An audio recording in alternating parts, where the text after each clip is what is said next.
Chapter 735. Xia Qian was a fujoshi who had read countless doujin novels and manga. She was very familiar with gay men. She was curious. Being reserved and shy had nothing to do with her. It was about how to make a little bottom feel good. Xia Qian took a bottle of massage oil from the table. Qin Fian kept resisting. In the end, Xia Qian found a belt and tied his knees. This way, it would be very difficult for him to move. Only then could Xia Qian continue her shameless behavior. Xia Qian took a cotton swab dipped in oil and applied it to Qin Fian's anus in disgust. Qin Fian had no strength to scream. Xia Qian, I swear I'm not human if I don't kill you. Xia Qian did not answer his question. I will serve you well. Xia Qian, just you wait. What you gave me today, I will return 100 times more in the future. Hey, petty. Just because I'm not your boyfriend? Don't tell me you have a fixed partner. It can't be, right? I think a little bottom like you must be very fickle. There must be a lot of big guys who want to fuck you. Look at how white your skin is. Your looks are so good. Oh, your skin is so tender, just like a woman's. When the big guys rape you, they must feel so good. I really want to hear you scream and see if it's like those in the manga. Oh, hey, can you also scream, yamit, yamit? Xia Qian pinched her throat and screamed, yamit, a few times. Qin Fian had goosebumps when he heard it. When Xia Qian applied the oil, she took a male penis and aimed it at Qin Fian's butt and pressed it in with all her might. Qin Fian's heart was not only filled with humiliation, but also with hatred. The thing that was put in the orange flower made him very uncomfortable.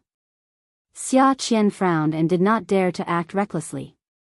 However, she was very puzzled. This was not what the calcium tablets and books said. This was not scientific. The rhythm should not be like this. After applying the oil and pushing in, the little bottom should be blushing and groaning. Oh, I can't push in.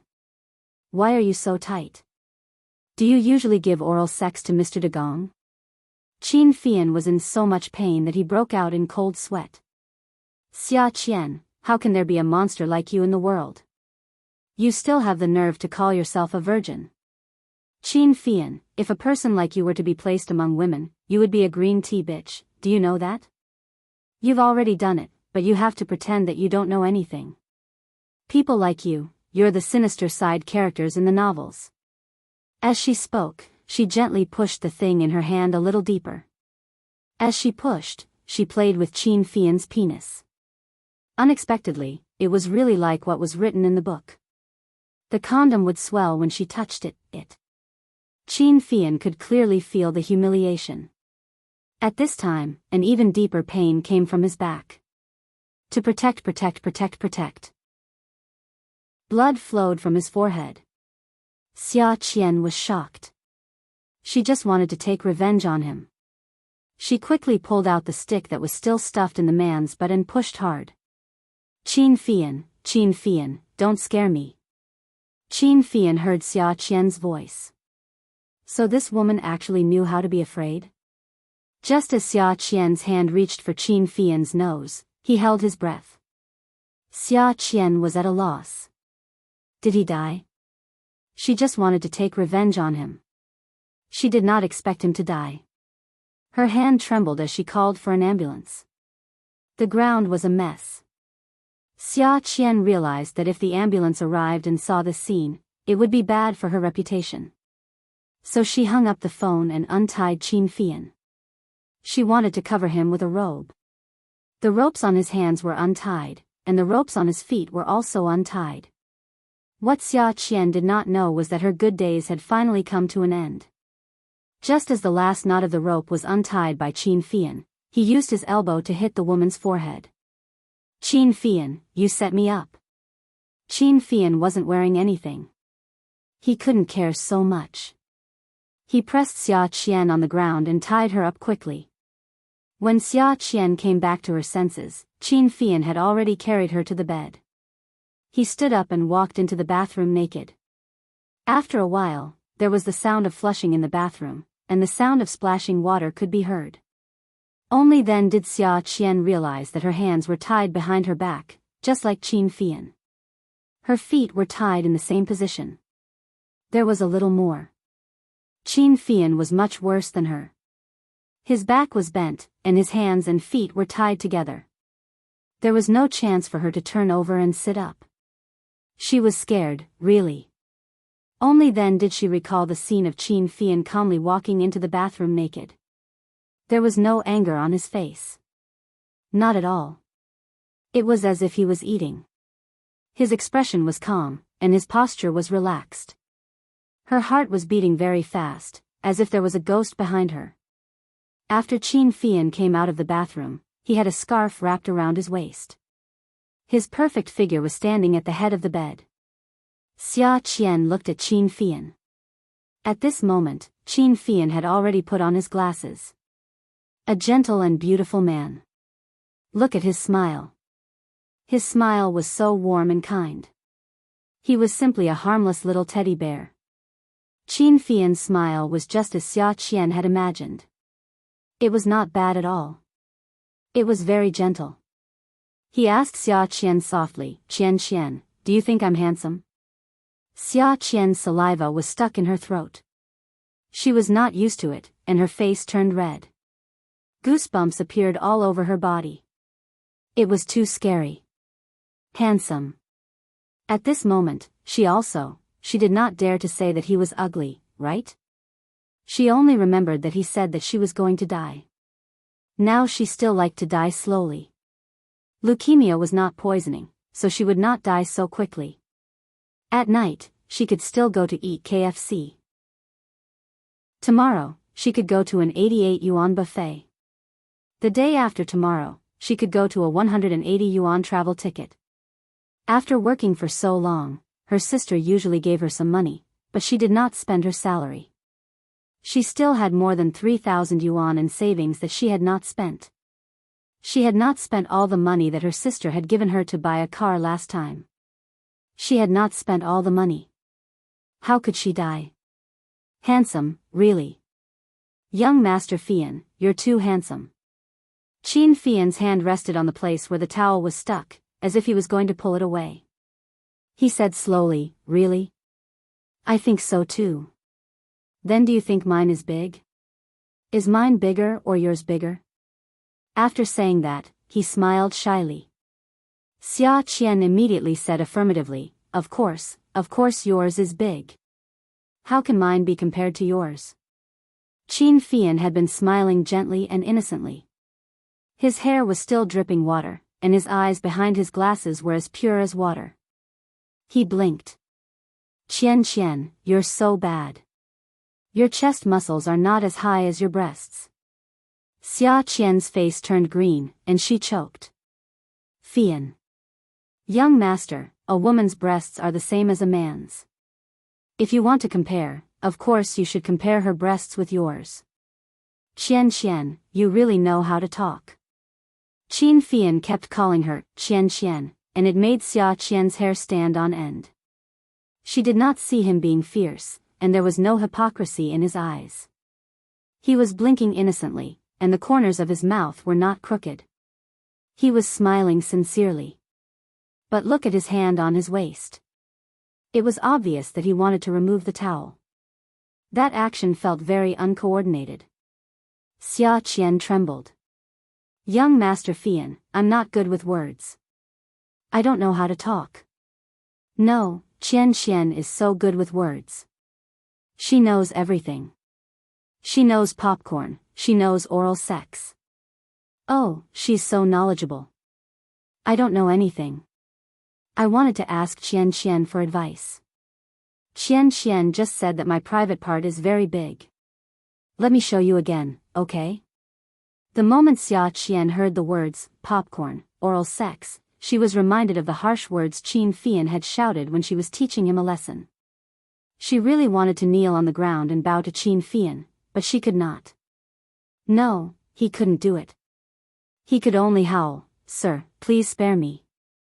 I won't dare to do it again. I beg you, please let me go. Don't talk to me in such a tone." Qin Fian chuckled. Naughty, you're so naughty. His smile was so charming that it made one's bones melt. I still think Qian Qian is more adorable when you're like that. What's wrong with you now? Don't be like this. There are too few girls with true personalities nowadays. Qian Qian's personality is too rare. She's not pretentious or pretentious at all. She's not like those green tea bee asterisk cheese out there. Xia Qian could not bring herself to smile. Qin Fian was too vengeful. He remembered everything she said and was now returning the favor. Qian Qian, I'll show you again. You like to see it anyway. What do you think? Qin Fian pretended to pull the towel away. Xia Qian shook her head. It sounded as if she had met a robber who wanted to kill someone who had seen his true face. Young Master Fian, I don't want to see it. I don't want to see it. You don't like it? So you don't want to see it? I don't. That means you don't. Then let's see it. The man said as he pulled his towel away. Asterisk asterisk asterisk. Xia Qian closed her eyes, not daring to look. Just as she closed her eyes, Qin Fian slowly tied the towel back. He slowly bent down and picked up the massage oil on the ground. Hey. Ah. She closed her eyes. I'm telling you to open your eyes and look at what I'm holding in my hand. What do you want? Xia Qian narrowed her eyes. I think your face is dry, so I'm going to apply some oil on you. I'll just use that cotton swab. You know it's shameful to waste it. No, change it. That cotton swab had stabbed him in the back. Ah. Then I'll apply some in your mouth. Sir. Please forgive me. I'm really sorry. Qin Fian was not willing to listen to Xia Qian's apology. He only cared about his warm words and then put everything he said into action. Xia Qian looked at the fingers in front of her. They were slender and fair, just like a woman's hand. No matter how she looked at them, they were beautiful. His face was a beauty's face, and his glasses were frameless glasses. But what he did was something a beast would do. The cotton swab that had been applied on Qin Fian's buttocks was stained with oil and smeared on Xia Qian's face. Come and see, Hongcha 866. Chapter 736. In just a short period of time, the two of them had switched places. This time, Xia Qian was the one yelling and screaming about revenge. When the cotton swab was put into Xia Qian's mouth, Xia Qian almost vomited. How disgusting. Her stomach churned and her face turned red.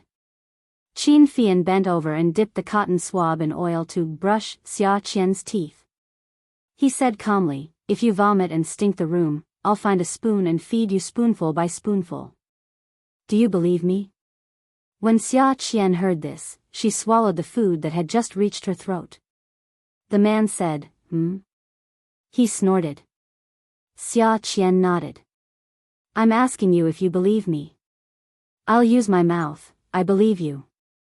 Qin Fian's face suddenly darkened.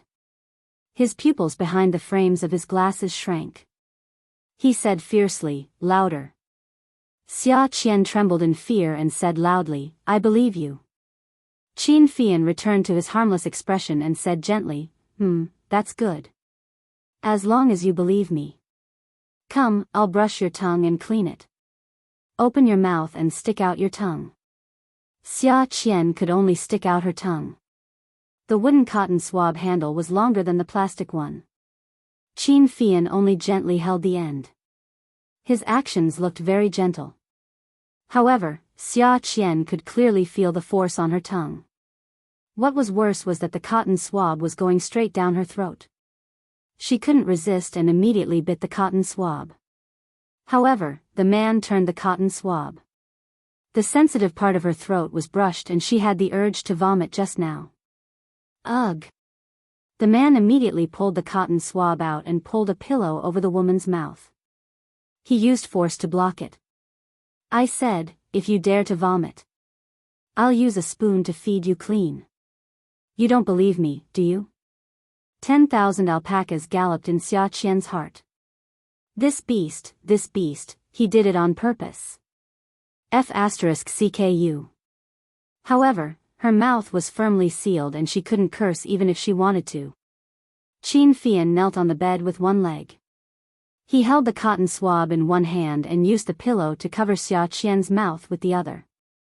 Have you swallowed it? Xia Qian glared at Qin Fian. Was this guy trying to change his expression? But she really didn't dare to do anything to him now. After hesitating for a long time, her expression changed again and again. She looked terrible. He nodded slowly. When he loosened his grip, she would vomit on him. Swallowed? He said with a nasal voice. Qin Fian smiled. If you dare to trick me, I'll strip you naked and hang you at the exit of Haicheng's toll booth. I'll also hang a sign for you that says, Qiu Xiaoya's sister. Even if you kill yourself, I'll make sure you embarrass your sister. Qin Fian quickly deduced from Xia Qian's words that Xia Qian wasn't fearless. She cared a lot about Qiu Xiaoya. Sure enough, he saw the woman's eyes widen like copper bells, and then she swallowed hard. She heaved a sigh of relief and threw the pillow away. All right, you're tired too. Let's play something else. Qin Fian, you're bullying a woman. What kind of person are you? Xia Qian, what kind of woman are you? Huh? The scissors in the man's hand were shining brightly. He fiddled with the scissors in his hand and stared at the scissors in a daze. Let's cut the jeans first, then the top, then the bra, and finally the underwear. How about it? Xia Qian finally realized how much she had gone overboard. But she was a woman.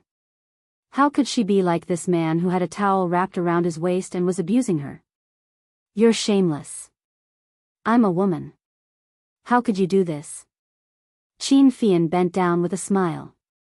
He pointed the scissors at Xia Qian's folded pants and started cutting. Forget it. It's not like this is the first time I've seen you. Last time at the hotel entrance, I saw it very clearly. It's not like we don't know each other well. Since I've already seen it, what's wrong with seeing it again? Also, didn't you just say that I'm a virgin? Do you think that a virgin's dick would be so casually shown to others? Do you think I saw it for nothing? It's so sad for a man like you to have such a big heart. You're right. It's sad for a man like me to have such a big heart. But aren't I gay? There's still a difference. Xia Qian was speechless. Jeans were not as thin as casual pants and were difficult to tear. Qin Fian felt that there was no need to find something for himself to do, so he just cut all the way to the bottom of the woman's thigh, revealing the milky white cotton underwear inside. He buried his head in cutting the second pair of pants. Xia Qian screamed, "Aw! You're shameless." When have I ever been shameless? God, why did this conversation sound so familiar? Did he really have to return everything to her like this? What about that thing just now? The one that stabbed him? Xia Qian's clothes were all cut off and thrown everywhere. She didn't want to wait for leukemia to act up and die. She wanted to be like Qin Fian just now and fight for life with death. But she was on the bed now. Where was she supposed to go? Besides, she was tied up in a very difficult position. Her hands and feet were tied together, so she could only tilt her head back. There was no way she could hit the wall. Xia Qian had a pure pear blossom hairstyle. Her face was covered with loose hair, and her face was covered with oil. Her hair was all stuck on her face, and it was particularly uncomfortable. In order to see the frightened expression on her face, Qin Fian picked up the cotton swab that had been thrown away on the ground and slowly parted her hair. Her shiny face was exposed. It was very funny. Qin Fian stood by the bed with a towel wrapped around his waist and laughed. Xia Qian, what did I say just now? I said I'll pay you back 100 times. But I don't usually do things the normal way. Xia Qian, after you messed with me, you'll definitely receive an unforgettable education. Qin Fian felt that stabbing her but was too dirty. It was mainly because he felt dirty. He could ask others to do it, but he couldn't do it himself. So he made a call. Xia Qian clearly heard Qin Fian say that he wanted chili. He wanted the spiciest chili. He wanted to buy it from authentic Sichuan and Hunan restaurants. He also wanted salt. He also wanted pepper. Qin Fian. What are you doing? Huh? I'm just an idiot. Can't you forgive me? Xia Qian admitted that she was an idiot. She didn't know what this man wanted. She only knew that he wanted revenge and wanted to mess with her. Most of the time, his smile was gentle and kind. But once she disobeyed him, he would immediately turn hostile and shout at her. He was just like a person with a split personality. How could he be more beautiful than a woman? Qin Fian didn't care that Xia Qian was a woman. He sat down on the other side of the bed. He held the TV remote control in his hand and prepared to watch TV. When Xia Qian saw Qin Fian get out of bed, she panicked. Why, young master, what are you doing? Qin Fian held the TV remote control in one hand and pulled a clean pillow with the other. Then, he lay down. He stretched out his long arm and patted Xia Qian's shoulder. Qian, our friendship is really deep. I don't usually touch women, but look at you. Even if I touch you once, it's still touching. Now, I don't feel disgusted when I touch you. Can we be friends? He said sincerely. Sure. Young Master Fian, let's be friends. Let's be friends. Look at how you're still tying me up. Friend, quickly untie me. Qian, as a friend, you should share your friend's burdens, right? Of course. For example, I'm very sad now that you've tied me up. I'm very sad now. Sigh. Qin Fian threw the TV remote control away and raised his hand to cover his face. He sighed sadly. Sigh, I feel very, what's wrong? Tell me. If I can help you, I'll help you. Qin Fian moved his hand away and turned his body. He looked into Xia Qian's eyes and continued to sigh. I don't touch women. Look at you. You're naked in front of me. I even took off all your clothes. I don't know what to do now. I'm very conflicted now. I just can't find a place to vent. Since you're my friend, let me vent properly. Just a moment. Cooperate, okay? Xia Qian's little face twitched. Okay, your ass. This pervert, scumbag, liar. She thought that he was going to confide in her about some topics. In the end, this scumbag was just trying to instill fear in her. At this moment, the doorbell rang. Qin Fian had just gotten out of bed. Xia Qian had just shouted the word, help, when Qin Fian turned around and said with a smile, my secretary, do you think it's useful for you to call for help? If you don't shut up, I'll get a few more secretaries to come over and blow your orange blossoms. Then, I'll hang you at the toll booth in Haicheng. I'll also hang a sign. Xia Qian shut her mouth. When Qin Fian entered the house with 2 bags and closed the door again, Xia Qian immediately cried. One bag was Qin Fian's clothes.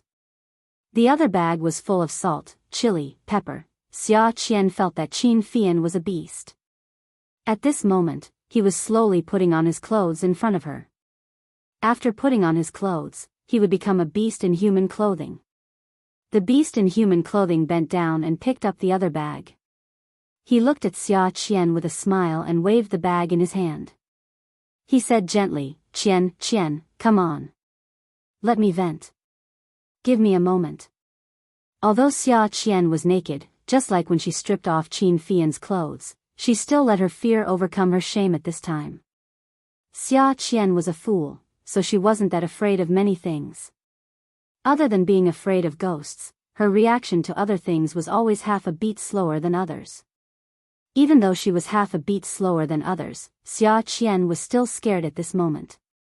She was so scared that she cried and begged Qin Fian with all her might. Qin Fian blocked all the sounds outside his ears. He took off his fake watch and carefully put it in his trouser pocket.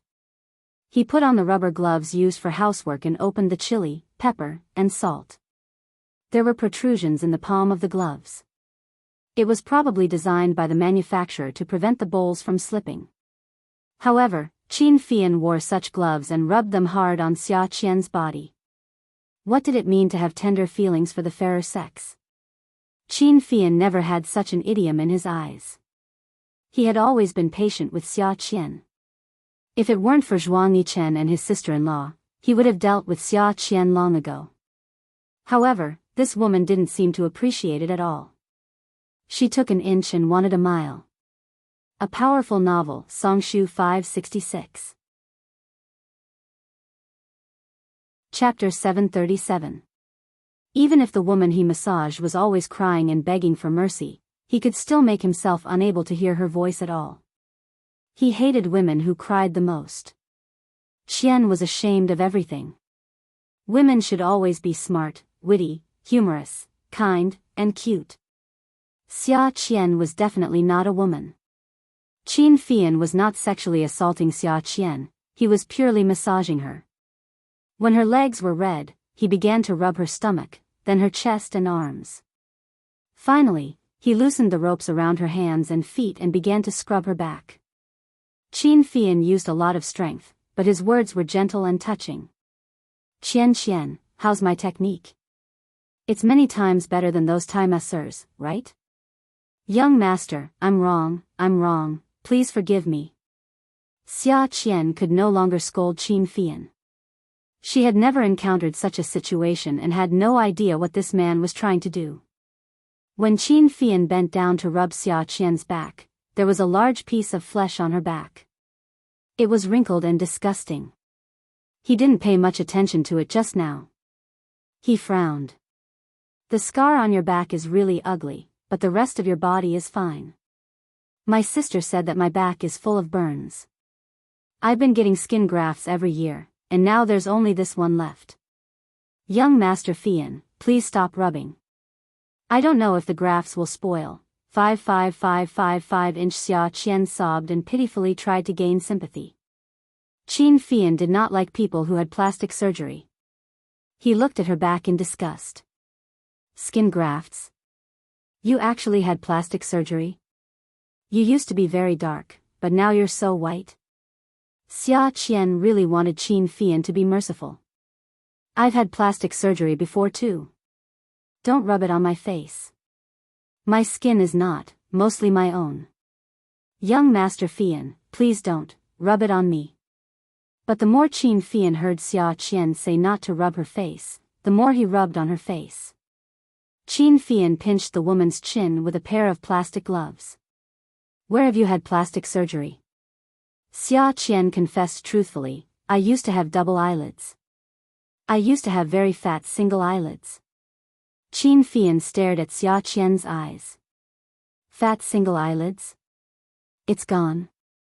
Xia Qian was afraid that Qin Fian would be disappointed, so she said, that's all. The rest of the wounds are just skin grafts. Oh, burns? Qin Fian's hand paused, and then he continued to immerse himself in his work. She applied some water on Xia Qian's body and rubbed it again. Sprinkle salt and rub. He rubbed all the chili peppers on her body and finally stuffed all the chili peppers into her anus. When he was done, he saw that the woman on the bed had no strength to scream. Her whole body was burning red, and he felt so good.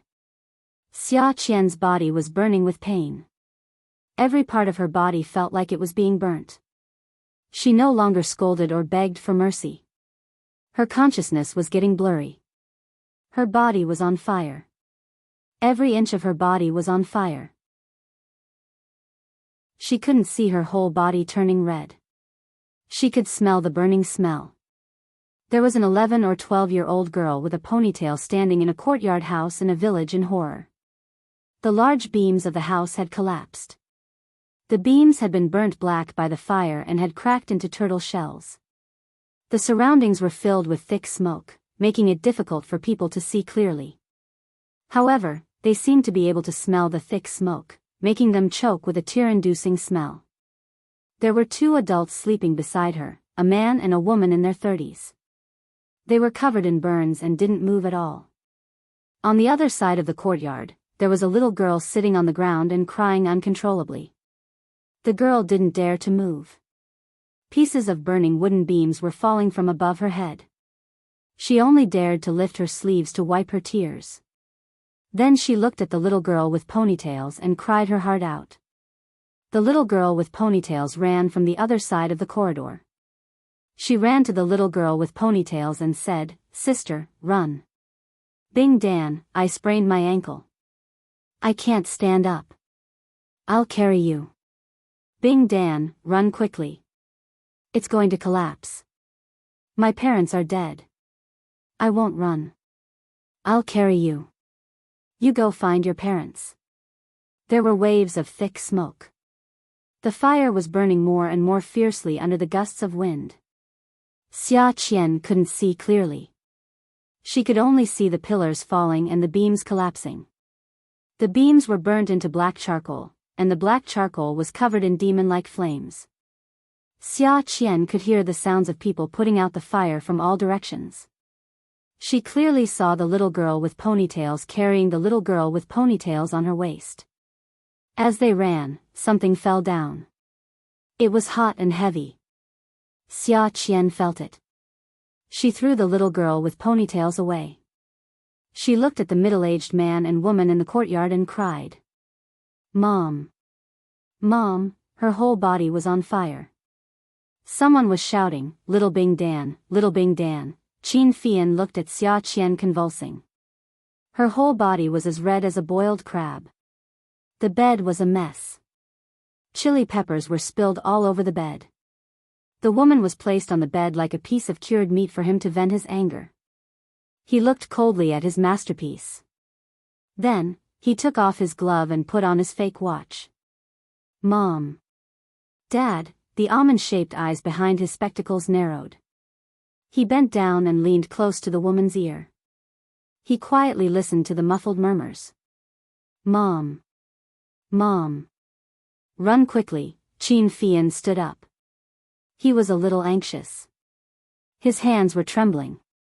He clenched his fists and pressed them against his open mouth. His good-looking brows were furrowed.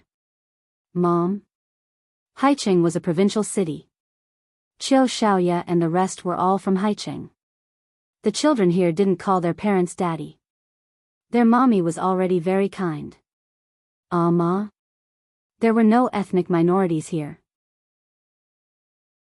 He bent down again and poked her face with his white fingers. "Xia Qian, Xia Qian. Mom.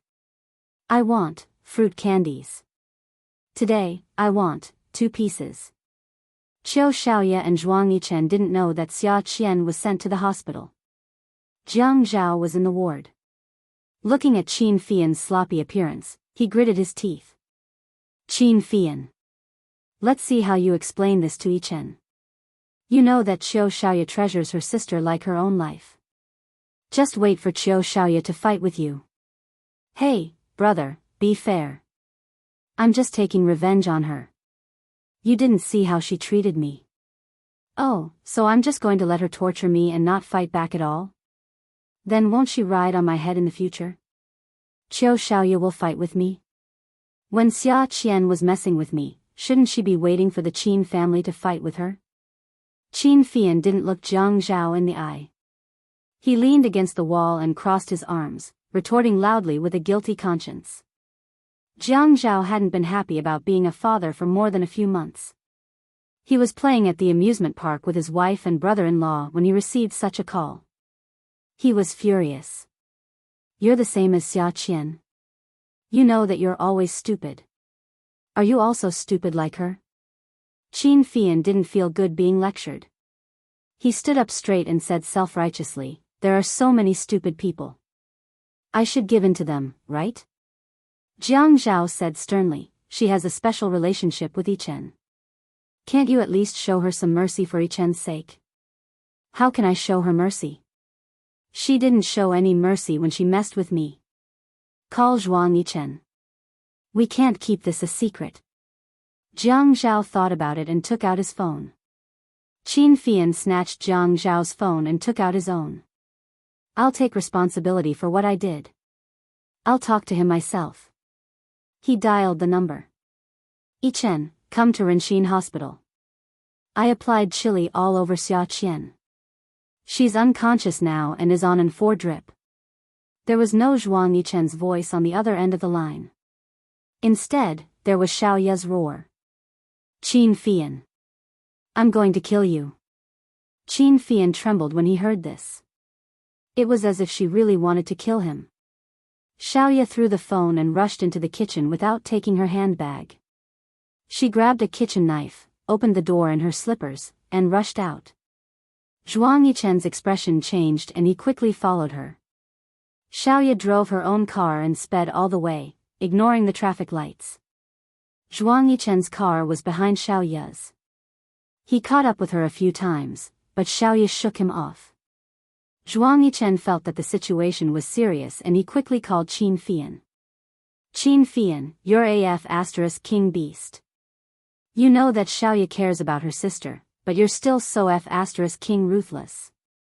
No matter how deep the hatred is, can't you bear it for my sake? F * CK, no matter how much she goes, she's just a woman. Let me tell you, Xiaoya is going to find you with a kitchen knife. I can't keep up with her car. You better hide. ******. When Qin Fian received Zhuang Yichen's call, he instinctively felt conflicted. He wasn't the one at fault, so why was everyone blaming him? He pushed his glasses up his nose and said coldly, let her come over. Xia Qian was the one who offended me first. I didn't provoke her. You can ask Xiaoya to come over. She dared to use a knife on me, so I'll do the same to her. I won't admit to anything. Qin Fian. Zhuang Yichen stepped on the accelerator. He didn't care about lane changes, traffic lights, or sidewalks. He didn't care about anything that could be passed. He just stepped on the accelerator and rushed over. I apologize on behalf of Xia Qian, but you should avoid Xiaoya and give in to her. She's angry now. Are you really going to go against her? Qin Fian pondered for a while. What can I do? You all think that I'm in the wrong. How am I in the wrong? Can you have some basis for your words? What did I do wrong? Xia Qian kidnapped me. If I didn't injure my head, she wouldn't have let me go. If I was the one who was injured today, and someone tried to attack her with a knife, would you ask her to give in? When you speak, don't always take your stand. You all have your stand, but I don't. My stand has to disappear because of the person you're siding with, right? Zhuang Yichen hung up the phone. He couldn't refute Qin Fian's words. He could only drive the car faster. Xiaoya's car rushed into the hospital. She didn't stop in the parking lot. She picked up the kitchen knife on the passenger seat and wrapped it with fabric in the car before rushing to the inpatient department. Awesome novel, Xinwu 799. Chapter 738. As soon as Qin Fian hung up, Xiaoya entered the ward, holding something wrapped in fabric in her hand. Jiang Zhao looked at it and frowned. Xiaoya was still wearing slippers. In front of the two men who were over 185 meters tall, she looked like a little chick. Jiang Zhao walked over. Xiaoya, sit down for a while. The doctor gave Xia Qian an injection. Her fever should be gone soon. Xiaoya pushed Jiang Zhao away, her eyes fixed on Qin Fian, who was leaning against the window. Qin Fian's attitude wasn't as good as Jiang Zhao's. Even though Xia Qian was hospitalized because of him, he didn't feel guilty. If he did feel guilty, it would have been washed away by the questioning of others. He crossed his arms and looked at Xiaoya coldly, his posture saying, "What can you do to me?" Xiaoya walked over. Qin Fian's mouth twitched. "What? Are you going to stab me with a knife? If you have the ability, go ahead. If you dare to hurt a single hair on my head today, I'll break the limbs of everyone in the Qiu family. Don't think that you can act all high and mighty just because you're with Yichen. Why don't you take a look at who gave you face?" Qin Fian's disgust towards Xiaoya came entirely from Xia Qian. He had never looked down on her before. But now, no matter how he looked at her, she was an eyesore. Jiang Zhao walked over quickly and slapped Qin Fian on the shoulder. At this time, don't talk so much. Are you adding fuel to the fire? He turned to block Xiaoya's footsteps. Xiaoya, this isn't Fian's fault alone. Qian Qian kidnapped Fian first, and Fian was also tortured by Qian Qian. Xiaoya sneered. Even so, the one lying unconscious on the bed right now is Qian Qian, not Qin Fian. The fabric holding the kitchen knife fell to the ground.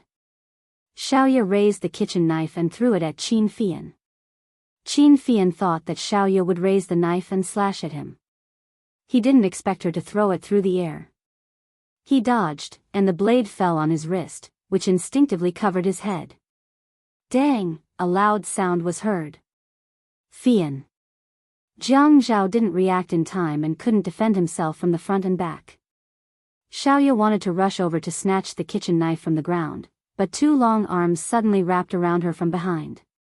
At this time, the man behind her tightened his grip. Xiaoya cried out in grief. Zhuang Yichen. Let go of me, let go. I'm going to kill that beast. Zhuang Yichen tightened his grip on Xiaoya. If you kill someone, you'll go to jail. Who cares about your sister? She'll be discharged in 2 days. Where can she find you? Qin Fian stared blankly at his wrist. The bright surface of his wrist had already been broken by the sharp edge of the kitchen knife. He raised his other hand and pressed it against his forehead. Jiang Zhao felt that the atmosphere wasn't changing.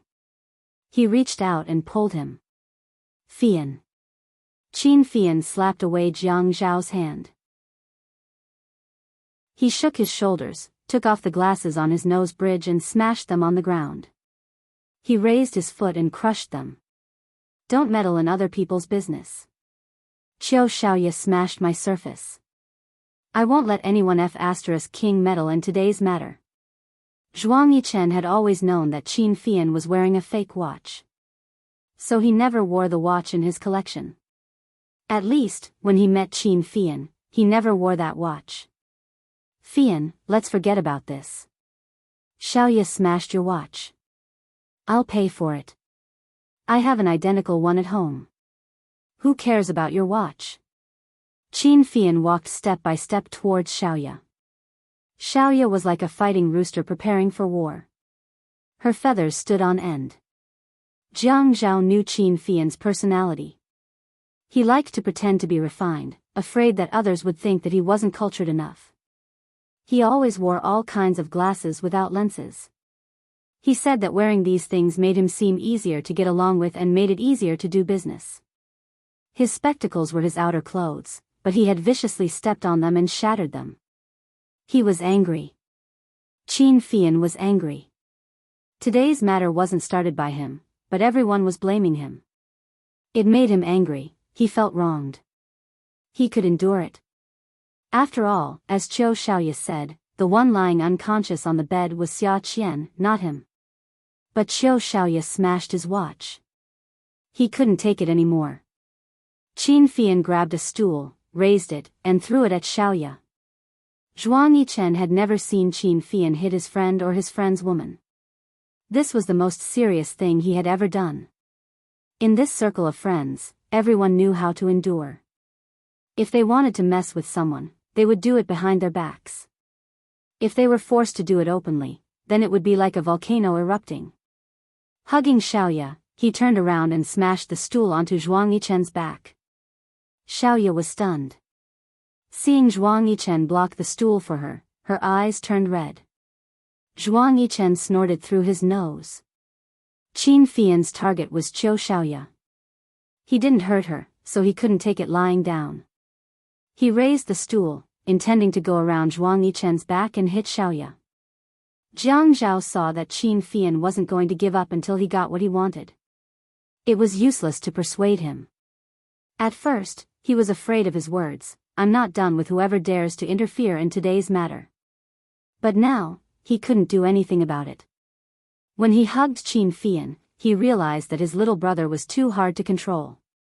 When Qin Fian thought about his broken watch, he felt a lump in his throat.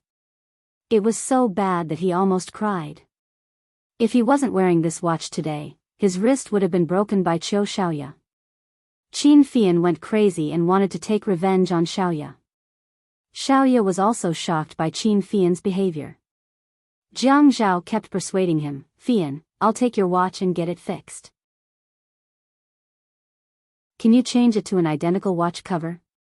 Other than Zhuang Yichen, Jiang Zhao also knew that Qin Fian was wearing a fake watch. Jiang Zhao knew that Qin Fian had been wearing this watch for more than 10 years. A 15-year-old boy wouldn't have bought such a big gold watch with so many diamonds. At that time, Qin Fian had already started wearing it. Some people said that it was tacky for a teenager to wear it. He didn't care. One could imagine the importance of a watch. "No. Mom. Mom," Xia Qian's cries were like a weak bomb exploding in the room. Xiaoya broke free from Zhuang Yichen. She didn't care if Qin Fian wanted to take revenge on her. She ran over to Xia Qian, who was covered in ice packs, and didn't know where to put her hands. Her tears fell on the ice packs. "Qian Qian. Qian Qian. Mom. I want two fruit candies." Xiaoya covered her mouth and looked at Xia Qian crying in her sleep. She sobbed. "Fruit candies, fruit candies. Qian Qian, are you orange-flavored?" Qin Fian was stunned. He frowned and looked at Xiaoya comfortingly as she caressed Xia Qian's forehead. Jiang Zhao sighed in relief, but he didn't dare to let go. "Qian Qian, do you want the ones that are like orange petals?" "Qian Qian, the fruit candies have been improved. Sister has better candies. I'll give you better candies." Ma. I want two orange-petaled ones." Qin Fian swayed. His head started to hurt. He pushed Jiang Zhao away and left the room. As he walked, he felt his head hurt. He sighed. He looked up at the sky. The white clouds were quickly turning dark. They were getting lower and lower, making it hard for him to stand. Xia Qian kept calling for her mom. She refused to answer Xiaoya. Xiaoya knelt by the bed anxiously. She saw Xia Qian's exposed skin turn red and black. She cried until her voice was hoarse. Bing Dan, sister is calling you. Can you hear me?" Qin Fian drove back to the Qin mansion. "Young master, you're so early today." Mom happily went to take Qin Fian's briefcase. "Where's Grandpa?" the old maid said with a mysterious smile. "He's in the study. He's writing. I'll go over." "Young master, what do you want to eat tonight?" "I like everything you make." Mom loved to hear this. She was so happy that her eyes narrowed into slits. "Okay." Qin Fian pushed open the door to Qin Rongfang's study. He put on his usual smile. "Grandpa. You're back?" "Yes. I don't have much to do today." "Did the sun set in the east today? You came over for dinner without calling after work?" Qin Rongfang had the demeanor of an immortal. He didn't look up. He held his sleeve in one hand and a brush in the other. He was inscribing on the landscape that he was painting. Qin Fian walked to the side of the yellow rosewood desk. The inkstone was placed in front of him. He held the black inkstone in his hand, making his knuckles look white and slender. When he ground the inkstone, he said slowly, "Grandpa, have all the people who kidnapped me been caught?" Qin Rongfang frowned. The brush stopped in midair. He put it on the shelf and looked at Qin Fian, who looked a little lonely. "Of course. Those who dared to kidnap my grandson, didn't I break their bones one by one?" "Grandpa, I don't think we caught all of them at once, right? You don't believe in Grandpa's methods?" Qin Fian shook his head. "I keep feeling that something is wrong." Since they were talking about the kidnapping 10 years ago, Qin Rongfang couldn't let his guard down. He rested his chin on his hand. "You came back so early today because of this?" Have a cup of tea and tell me slowly.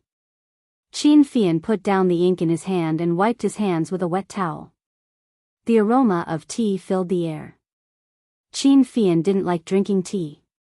He liked coffee. No matter if it was bitter or had milk or sugar, it had a stronger taste than tea.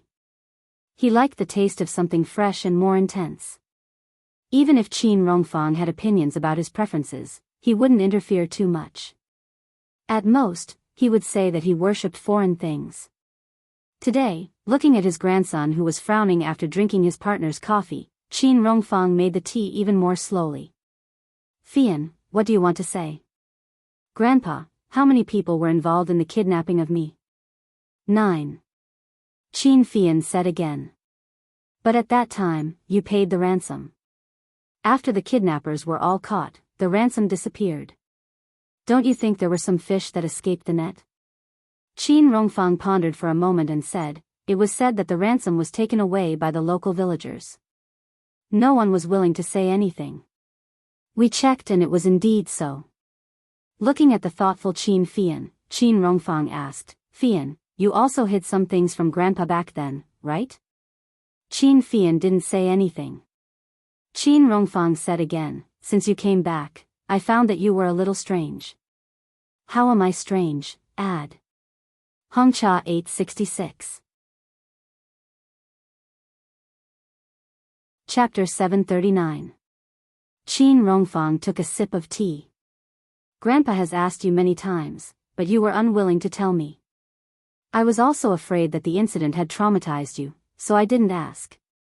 You bought a small sugar factory, the machines were old, the ingredients were primitive, and there were only a few old workers. The factory was small and uninnovative, and the wages of the workers were not low. It was equivalent to feeding a few people there. You never liked to eat sugar, and if you wanted to eat, you would occasionally peel the kind produced by your own sugar factory. Speaking of our Qin family, we're the wealthiest family in High City. Yet, my own grandson wears a fake watch all day long. Although outsiders never say anything about it, I'm puzzled. If you can't afford it, Grandpa can buy it for you. But are you someone who can't afford it? Ever since you came back that time, you didn't get close to female classmates. You even asked me to tell the school leaders that girls can't sit around you. At that time, I thought you wanted to focus on your studies and was afraid that girls would harass you, so I didn't think much of it.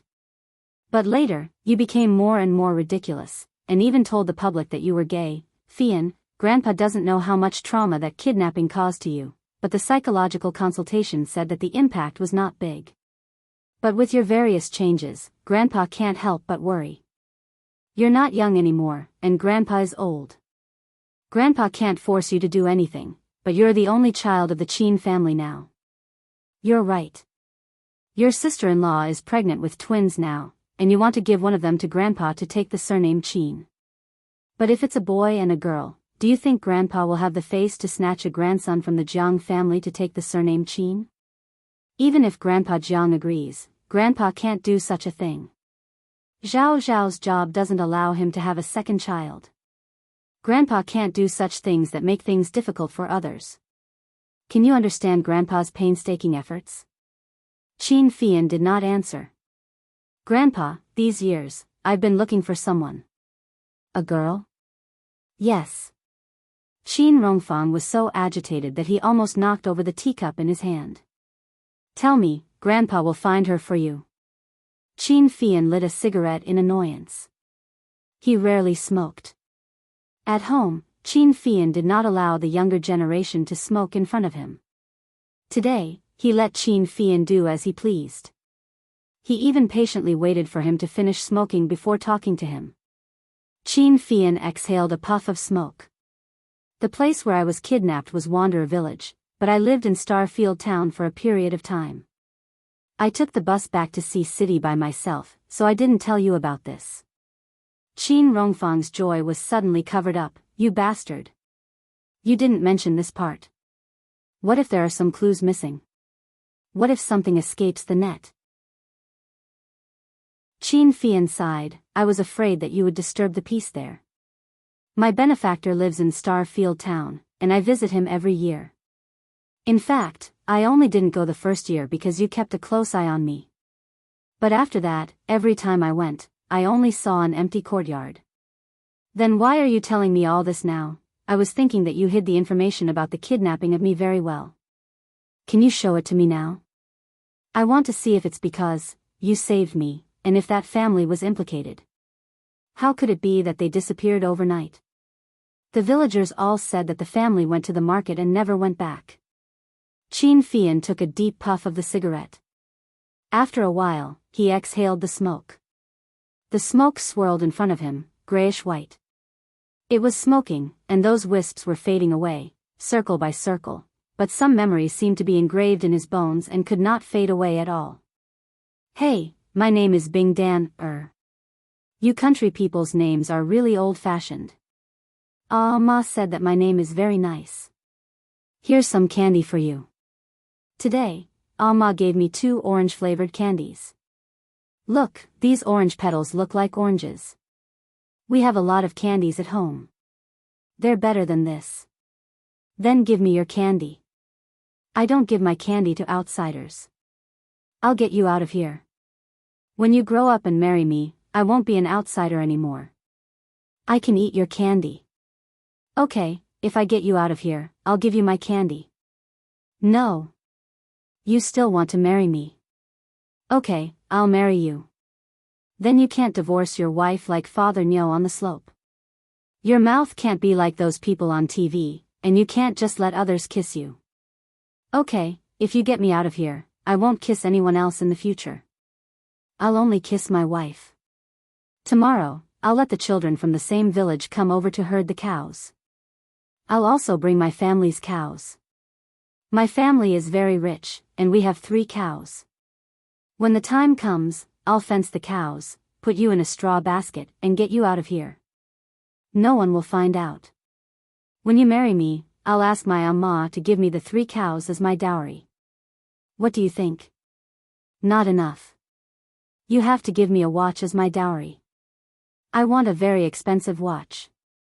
Only then can I marry you. Okay, if you're good looking, I'll give you a watch. Asterisk asterisk asterisk he didn't like being threatened. But at that time, he was already bored in the cellar. As long as someone said that they wanted to get him out, he was willing to agree to anything.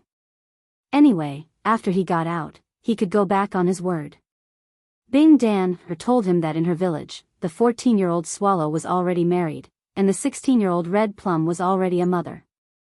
Unbelievable, country people. In fact, most of the children in their teens had their first awakening of love. But at that time, he felt that his aesthetic standards shouldn't be like that. Bing Dan's single eyelids weren't good looking. The children in the village ran around happily outside, and their skin was darker than the girls in the city. Bing Dan said that her family was very rich. In order to show that her family was very rich, she always stuffed meat into his bowl. She said that her family was very rich, and she ate too much.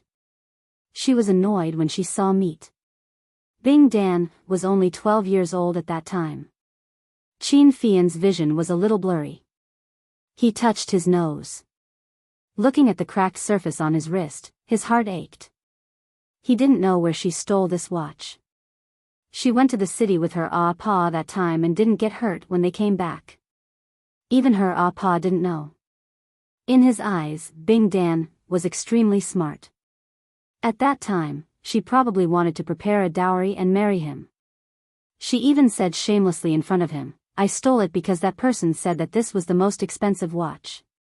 Bing Dan was extremely smart. The kidnappers hid him in the refugee village. There were mountains everywhere, and there were many potato sellers in the mountain valleys. No one knew.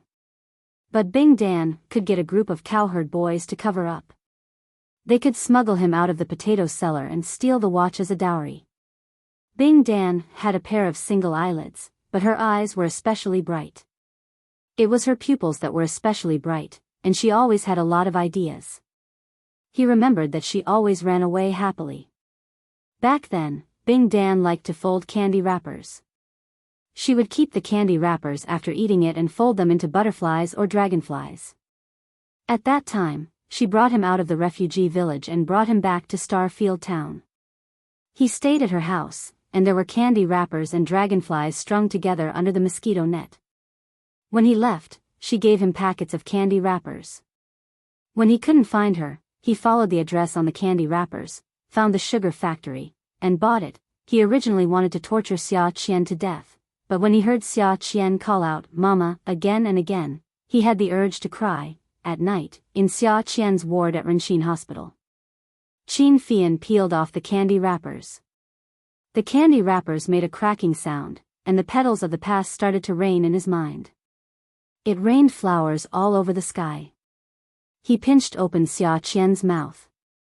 Xiaoya was about to kick up a fuss when she saw the hard candy that was like an orange petal. She froze. In the next second, Qin Fian had already thrown the candy into her mouth. Qin Fian pulled a stool across the bed and sat down facing Xiaoya.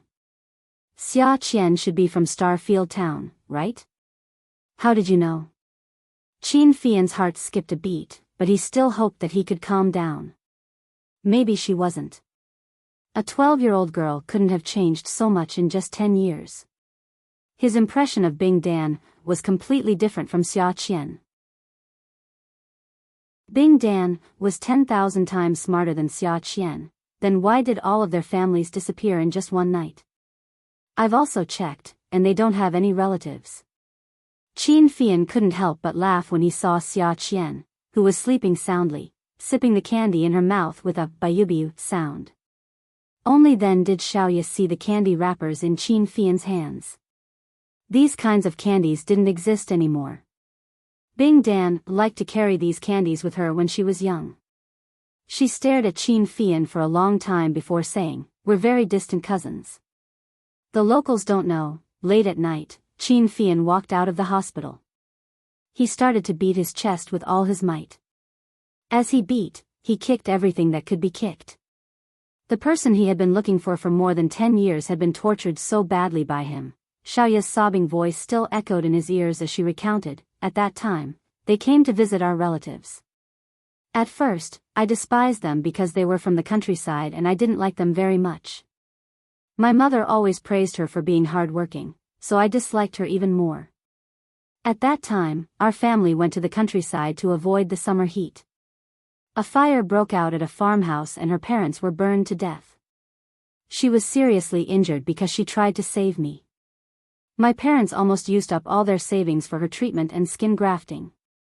She didn't have many burns on her face, but her eyelids were burned. My mother said that girls shouldn't have scars on their faces, so she had her double eyelids cut along the scar. When she woke up, she couldn't remember anything. She didn't even recognize me. She didn't even know who her parents were. Actually, this was the result we all hoped for, so we gave her a new name. Qin Fian didn't know what to do. He was still a little uncomfortable and couldn't get used to it. The person he had been looking for was right there, but he couldn't recognize her. She had gone through so much suffering and had to undergo skin grafting on a large scale. Xiaoya said that everyone in the family felt guilty and almost went bankrupt for Xia Qian's treatment.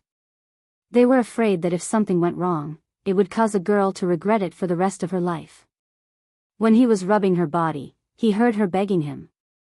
She said that the skin on her body was all grafted and would be damaged if he rubbed it. With a loud bang, he punched himself in the chest again. Those sobs and cries for mercy were like a demon's voice in his ears. Qin Fian trembled a little.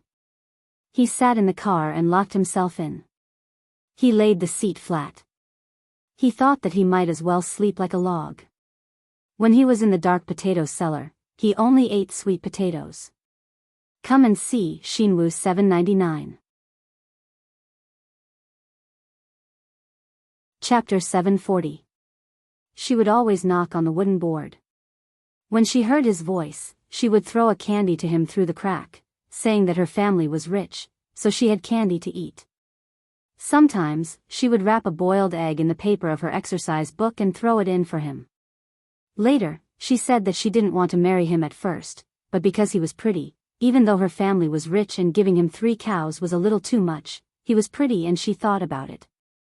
The darkest time of his life was when he was 15 years old. When he was kidnapped, the the brightest time was when she threw food for him to eat every day. Initially, he wanted to go back on his word. He still felt that Bing Dan wasn't pretty. When he saw her face the moment he came out of the cellar, he wanted to go back on his word. Bing Dan was a girl with single eyelids and wasn't pretty. How could a child's words count? But he felt that he was a man. Even if he wanted to go back on his word, he had to find her and make things clear to her. Even if he wanted to go back on his word, he still had to sit at the table and make things clear, right? Moreover, he was the young master of the Chin family. If he didn't make things clear, he wouldn't be able to get a girlfriend or marry a wife. He had to be responsible for his promise. But every time he went to Starfield Town, the things wrapped around his pride became thinner and thinner. Every time he sat on the train, he would think that single eyelids weren't pretty, but her eyes were especially bright and were actually very pretty. Anyway, he would force himself to marry her. After all, he was a man. How could he go back on his word? Every time he went to Starfield Town, he brought more and more things with him. He always wondered if she liked more things now that she was a little older. She was 15 or 16 years old, and she was 18 to 19 years old. Girls always liked different things. CDs, MP3s, MP4s, MP5s, and girls' favorite things were cell phones, tablets, and dresses. He didn't know if she had grown taller, but he always bought one for each age. Those things that he felt that the children in the countryside wouldn't have, he would bring them year after year. He always remembered her raising her chin and saying to him, "Our family is very rich. Our family is the richest family in Starfield Town. If you marry me, you'll be very proud. Our family has 3 cows and a big house with about 10 rooms. There aren't many families in Starfield Town with more than 10 rooms." She put the kitchen, chicken pen, cow pen, and dog kennel. They were all included in the layout of her house. When he lived in her house, she always threatened him, "Don't think that you're so great just because you're beautiful. There are many people who want to be our son-in-law. Among those people, there are also some who are good-looking. There are even people who are better looking than you." Until one day, when she stuffed some money into his hands, she said with reddened eyes, "My mother said that you're the child of a rich family, so you should go back home. My mother said that your family will be worried. My mother said that your family is richer than mine, so you can wear different clothes and shoes every day. We can't afford them. My mother asked me to send you to the train station and let you go back to the provincial capital." That day when she sent him to the car, she only asked him, "Do you still mean what you said?" He just nodded. She grinned. Let's go. When I enter junior high school, there will definitely be a lot of boys who like me. If you don't hurry up and marry me, I will be snatched away." After the car drove out, he stuck his head out to look at her and saw that she was wiping her tears. When she saw him stick his head out, she immediately smiled at him. At that time, his eyes were also blurry. Other people said that children in the countryside were shy, but he had never thought so. This was because there were many girls in the countryside who got married at the age of 14 or 15. Many of them stopped studying and got married when they entered junior high school. In fact, he went to Starfield Town many times a year. He was really worried that she would get married before finishing junior high school. However, Bing Dan said that her family was rich and she didn't have to quit school to get married. She still had to go to university because she was the only child in the family and her parents could afford it. Thinking of this, he wasn't so anxious. The more he didn't see her in these years, the deeper his impression became. It was so deep that he couldn't erase it from his mind. Later on, it was so deep that he felt that there was no girl who was prettier than Bing Dan. Bing Dan had the world's prettiest single eyelids and the world's prettiest eyes. They sparkled like stars. There was always sweat on the tip of her little nose, and she was cuter than anyone else. Her teeth were like small beads, and when she bit on the hard fruit candy, there was a crunching sound. When she smiled at the sunlight, her little white teeth reflected the light. Chin Fian felt that water had entered his ears. They were wet and he casually reached out to touch them. His chest heaved up and down and he spurted out from time to time. He took a deep breath and then sniffled. Finally, he raised his arm and covered his eyes. He didn't dare to stay in Xia Qian's ward. He didn't dare to think about how he had treated her. He couldn't even forgive himself. How could he let others forgive him? Qin Fian turned over. His body curled up into a ball. His sobs were very suppressed. The depression in his heart made his entire stomach ache. He didn't know what he did wrong. God just had to go against him. There were a few times when Xia Qian approached him, provoked him, kissed him, and took off his pants. He didn't kill her because he lost his kiss. He should have sensed something was wrong. But he didn't have any thoughts. He didn't threaten Dan. Did he bring this upon himself? The surface she gave him was also broken. After so many years, it hadn't been broken. Now that it was broken, what did it mean? Was it an ominous order? Qin Fian had never been so impatient. He anxiously kicked the steering wheel with his long legs. Every kick, he exerted all his strength. After kicking for a while, he finally sat up when he had no more strength left in him. Why should I be sad? Why should I be sad? I found the person I wanted to find. Shouldn't I be happy? I didn't know that she was Dan. Didn't she mess with me too? Does she want to break off the engagement because of this? No way. How could an engagement that had been arranged for more than 10 years be broken off just like that? No such thing. Qin Fian pulled out a few pieces of tissue, wiped his tears, and opened the car door. He got out of the car and straightened his back. Finally, he realized that something was wrong and got back into the car. When he started the engine, he realized that the steering wheel was a little crooked. Jiang Zhao and Zhuang Yichen had been in the ward the whole time because they were afraid that Xiaoya and Qin Fian would fight. But just now, they clearly felt that the two of them didn't quarrel anymore. There seemed to be an indescribable tacit understanding between them. In fact, even Xiaoya couldn't figure out what was going on. She guessed that Qin Fian really wanted her to get better. Everyone saw Qin Fian's abnormality. Jiang Zhao guessed something, but he couldn't be sure. So, he waited. What he waited for was Qin Fian entering the ward with a big bouquet of roses. He had his usual smile. The glasses on his nose bridge fit his face perfectly. Looking at the person lying on the bed, one could think of a word, a beast in human clothing. He didn't mind the awkwardness of making a scene during the day. He waved his hand familiarly and said hi to everyone. Xiaoya's mouth twitched. When Qin Fian came in with a serious expression, she felt a little better. But this cheeky smile of his was really asking for a beating. Qin Fian handed the roses to Xiaoya. Zhuang Yichen snatched it and threw it on the other empty bed. Qin Fian, what are you doing? What am I doing? You're so annoying. Qin Fian rolled his eyes at Zhuang Yichen. He picked up the flowers on the empty bed and handed them to Xiaoya. This time, he didn't give Zhuang Yichen a chance. He knelt on one knee. Sister Xiaoya, marry Xia Qian to me. Pft. Pft. Pft. Xiaoya, Zhuang Yichen, and Jiang Zhao. The three of them almost spat at the same time. Jiang Zhao felt that this was a very valuable piece of news. He was a little excited and quickly walked out of the ward to call Qin Rongfang. Grandpa, did you know? Fian proposed to a girl. Qin Rongfang was drinking tea and almost spat it out.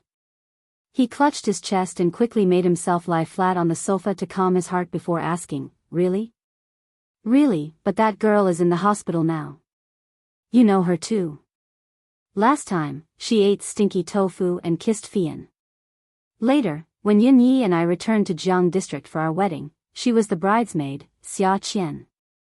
Qin Rongfang wasn't disappointed. Instead, he asked curiously, Her? Yes, but she's in Renxin Hospital. It's all Fian's fault. Qin Rongfang hung up the phone and shouted anxiously, Old Wu. Old Wu. Prepare the car. prepare the car. Xiaoya couldn't take this kind of provocation. Qin Fian looked like he wanted to kill her before, but now he was calling her sister and kneeling down. Besides, the doctor had said that Xia Qian's injury would be fine as long as her temperature was lowered. She was still being sedated, so she couldn't feel the burning pain.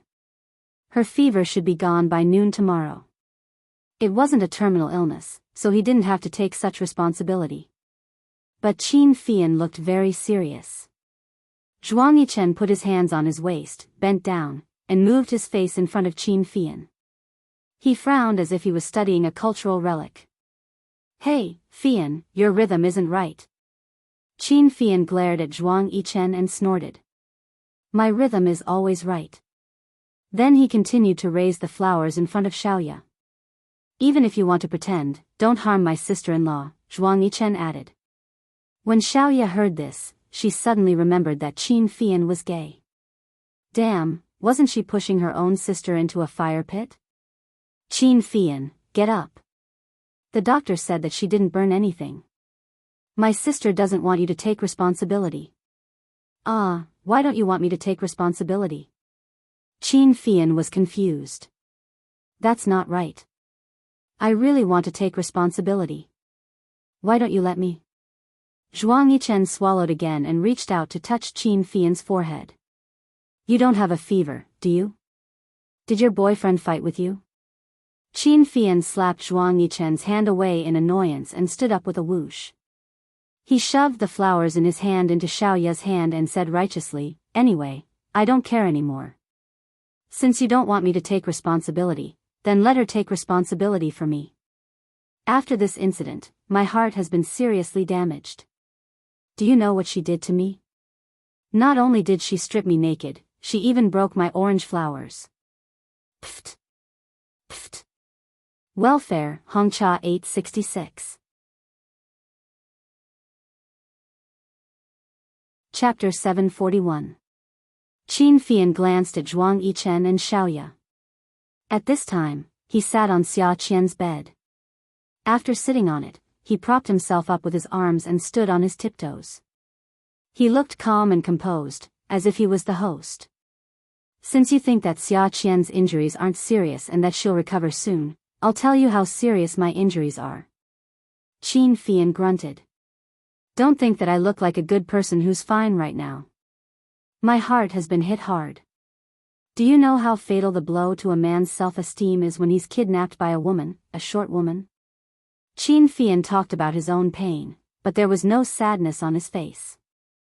Instead, he shook his neck and leisurely talked about the insults that he couldn't bear to be mentioned. Xiaoya's mouth was agape.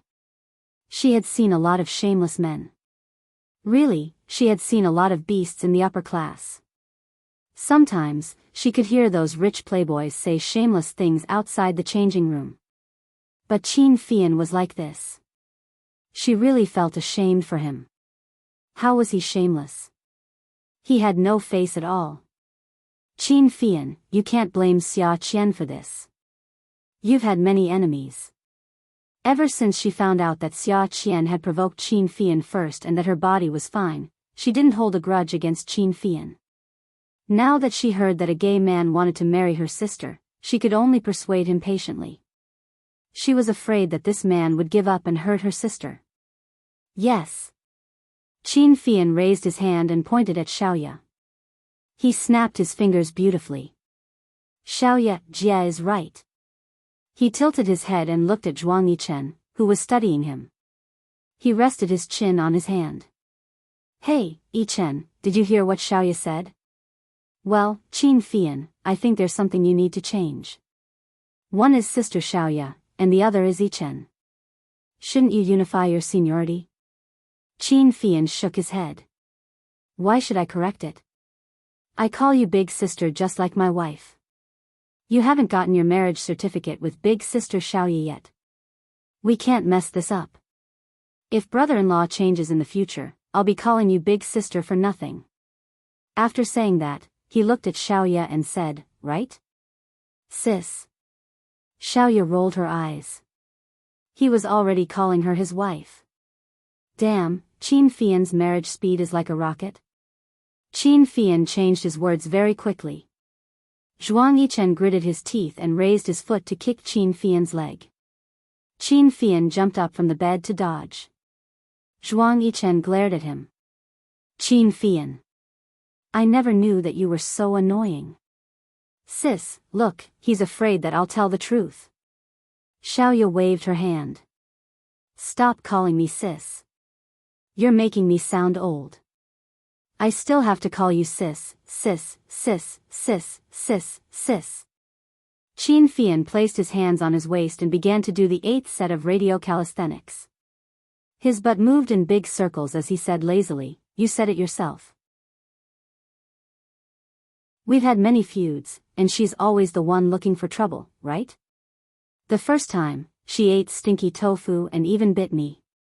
Sis, you saw it, right? She kissed me in front of so many people. Everyone knows that.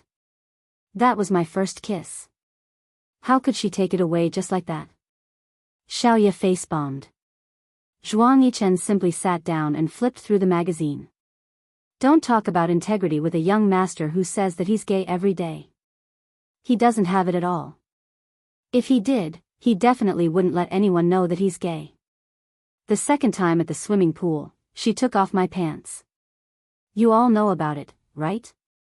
Other than when I was young and couldn't take care of myself, my pants have never been taken off by anyone in my life. Tell me, who's the one responsible? This time, she kidnapped me again. Not only did she hurt my pride, but she also left a serious psychological shadow in me. This shadow might stay with me for the rest of my life. Go and take a look at that room. She bought a bunch of things on the table. She bought some tools to torture me. If you saw it, wouldn't you criticize her cruelty and sympathize with me? She should be despised by the whole world. You said that a man like me was tied up by her and was completely naked. She even touched me all over my body. Qin Fian then remembered that Xia Qian had also touched him there. His face turned red, and he coughed. He quickly said, anyway, she committed a heinous crime. If she doesn't want to take responsibility for me, I won't let it go. Xiaoya nudged Zhuang Yichen. Yichen, say something. You'll pay for it. Okay, you. Let young Master Qin name a price. Zhuang Yichen didn't even raise his head. Qin Fian stopped exercising and frowned. Can money make up for the damage that Xia Qian has done to me? Do you think that my mental health isn't important? Xiaoya saw that Zhuang Yichen didn't care and was a little anxious. You still want to take revenge on Qian Qian? Qin Fian, let me tell you, there's no way you're planning to do that. He was gay. If he married Xia Qian, wouldn't she be a widow for the rest of her life? How can I take revenge on her? What are you thinking? Qin Fian felt that he couldn't communicate with Xiaoya.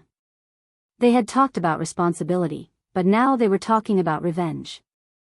Jiang Zhao re-entered the room. Qin Fian immediately went over and put his arm around Jiang Zhao's shoulder.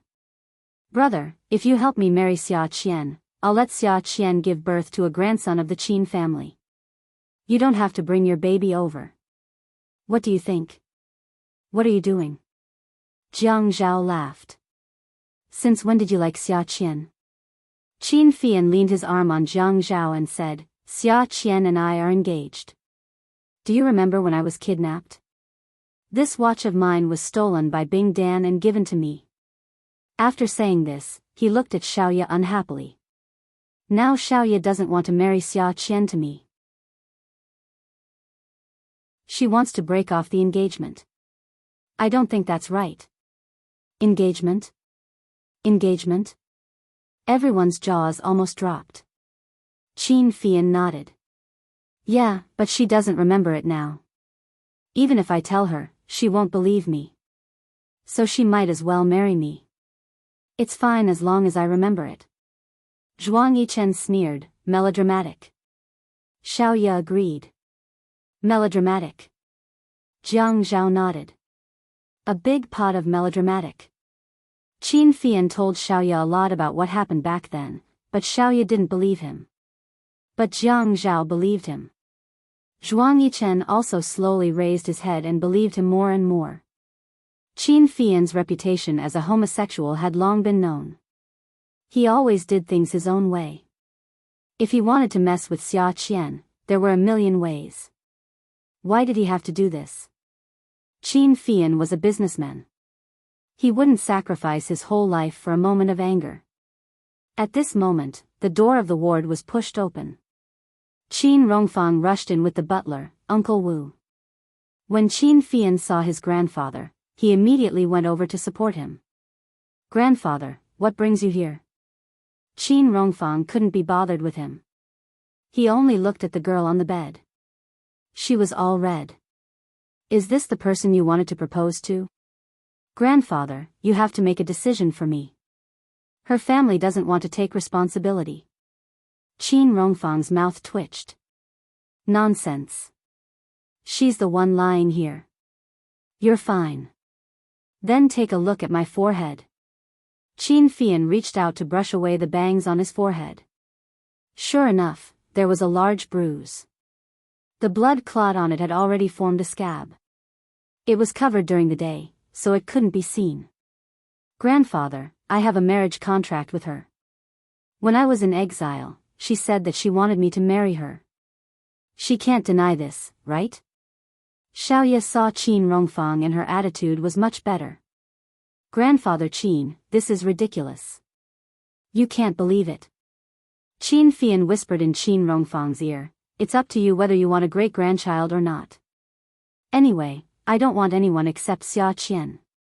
Qin Rongfang was stunned, and then he was ecstatic. The next day, when Xia Qian woke up, the first thing she saw was Qin Fian. Qin Fian pushed the glasses on the bridge of his nose. He grinned at Xia Qian. When Xia Qian saw Qin Fian, she shrank back in fear. "Why are you here?" Xiaoya reached out and slapped Qin Feifang's face and pushed him back. "Qian, Qian," Qin Fian pulled Xiaoya's hand away and grinned at Xia Qian. When Qin Fian called her Qian, Qian, Xia Qian immediately burst into tears. She hugged Xiaoya and didn't dare to let go.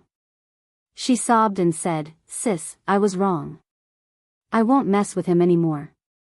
Ask brother-in-law to tell him not to seek revenge on me." Qin Fian was stunned. Xia Qian, who was in Xiaoya's arms, was crying sadly and panically. His smile froze on his face and slowly collapsed. He couldn't smile anymore. Qin Fian took out a candy from his pocket, walked over, and handed it to Xia Qian. "Bing Dan, don't cry. Have a candy and you'll be happy. It's my fault. Look, it's orange petal, orange flavored." Xia Qian looked at Qin Fian blankly. "Who's called Bing Dan? Only a country bumpkin would have such an old-fashioned name." She looked at the candy handed over and despised it. "Oh my God, how old-fashioned are you? This packaging is really lousy. One look and I can tell it's cheap." Qin Fian's heart ached. The thing that he treasured so much was now being despised by others.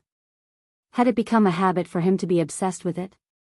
After the chili incident, Xia Qian really didn't dare to cause trouble for Qin Fian anymore. She was afraid. She had never been retaliated against like that before. She probably wouldn't forget it for the rest of her life. Qin Fian could only treat this as a last resort. The girl ignored him, and he had no experience in wooing girls. No matter how busy he was, he would definitely go to Ninth Mansion to please his sister-in-law. He wanted to know a little about the girl's mentality. It was fine if he didn't go. After he went, the conflict escalated. "Sister-in-law, tell me, what do girls like? What do they like in the morning, at noon, and at night? What should I do so that the girl won't hate you?" Yi Er came back from the dance studio every day and still had to listen to Qin Fian's nagging. She was already annoyed. But Qin Fian just had to say these things. Why didn't Zhang Zhao ask her what she liked in the morning? What did she like in the afternoon? What did she like in the evening? Why didn't he ask her what he should do so that she wouldn't hate him? She was unhappy in her heart, but she still told Fian her thoughts. "Fian, it's like this. Girls actually like men who are more considerate, the kind who can consider everything for her. When she's cooking, you pass her a scallion. When she's washing the dishes, you pass her a pair of gloves. She'll be happy. Although you don't necessarily do anything, it's enough to show that you're considerate of her. Awesome novel. Hongcha 866.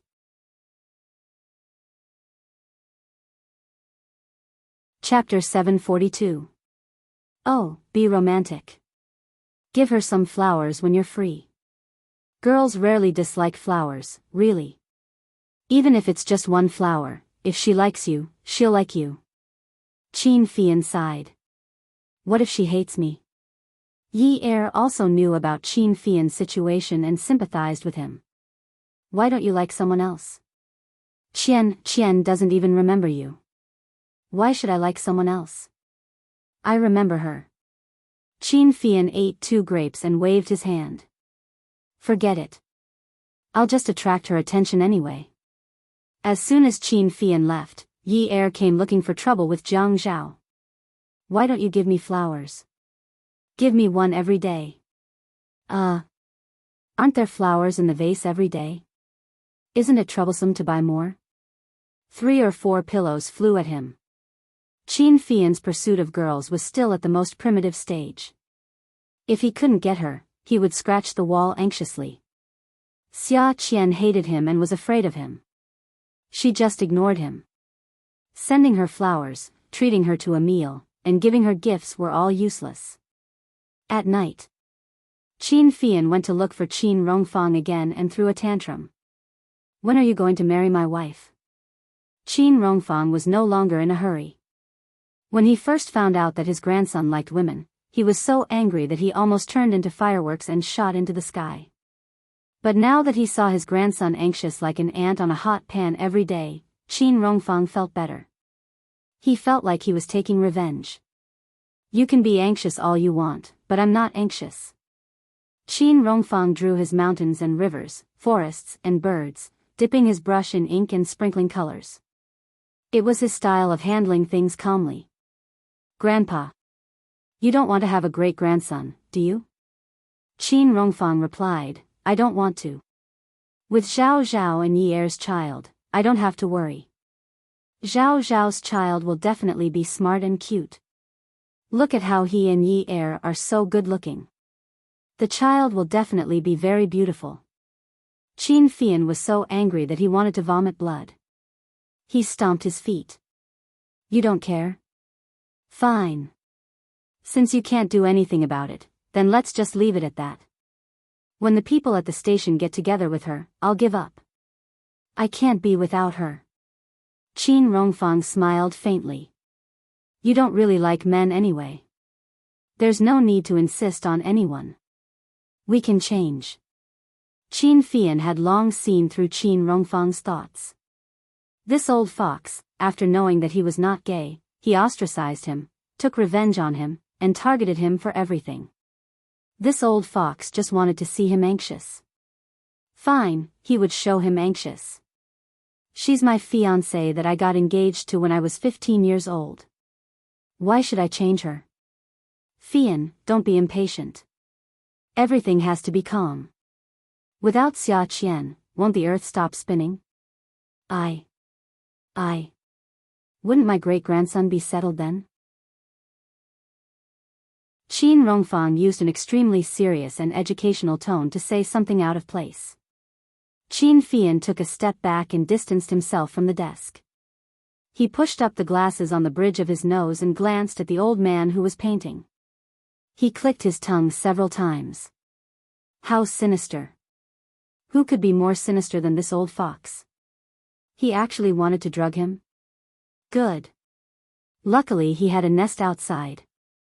Otherwise, he wouldn't even know if a woman was stuffed into his bed in the middle of the night. Grandfather, you shouldn't have done things that would make a junior feel ashamed. The old man's eyebrows and hair were as white as snow. He raised his eyebrows as he put down his brush.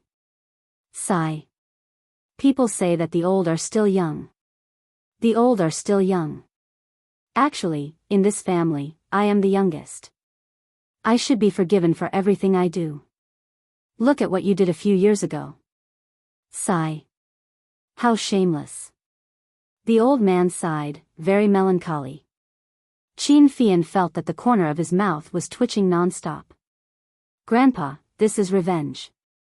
I feel that this will damage your prestige. What prestige do I need? My prestige has already been ruined by my grandson. What prestige can I still have? Are you going to help me marry Xia Qian or not? No. Go marry your own wife. What does it have to do with me? If she is kidnapped, it is because you are too bad. What does it have to do with me? Qin Fian vomited blood again. He didn't even say goodnight. He turned and walked out the door. He couldn't stay in this house anymore. There was no warmth at all. His parents didn't care about him and his sister since he was young. Now his grandfather didn't care either.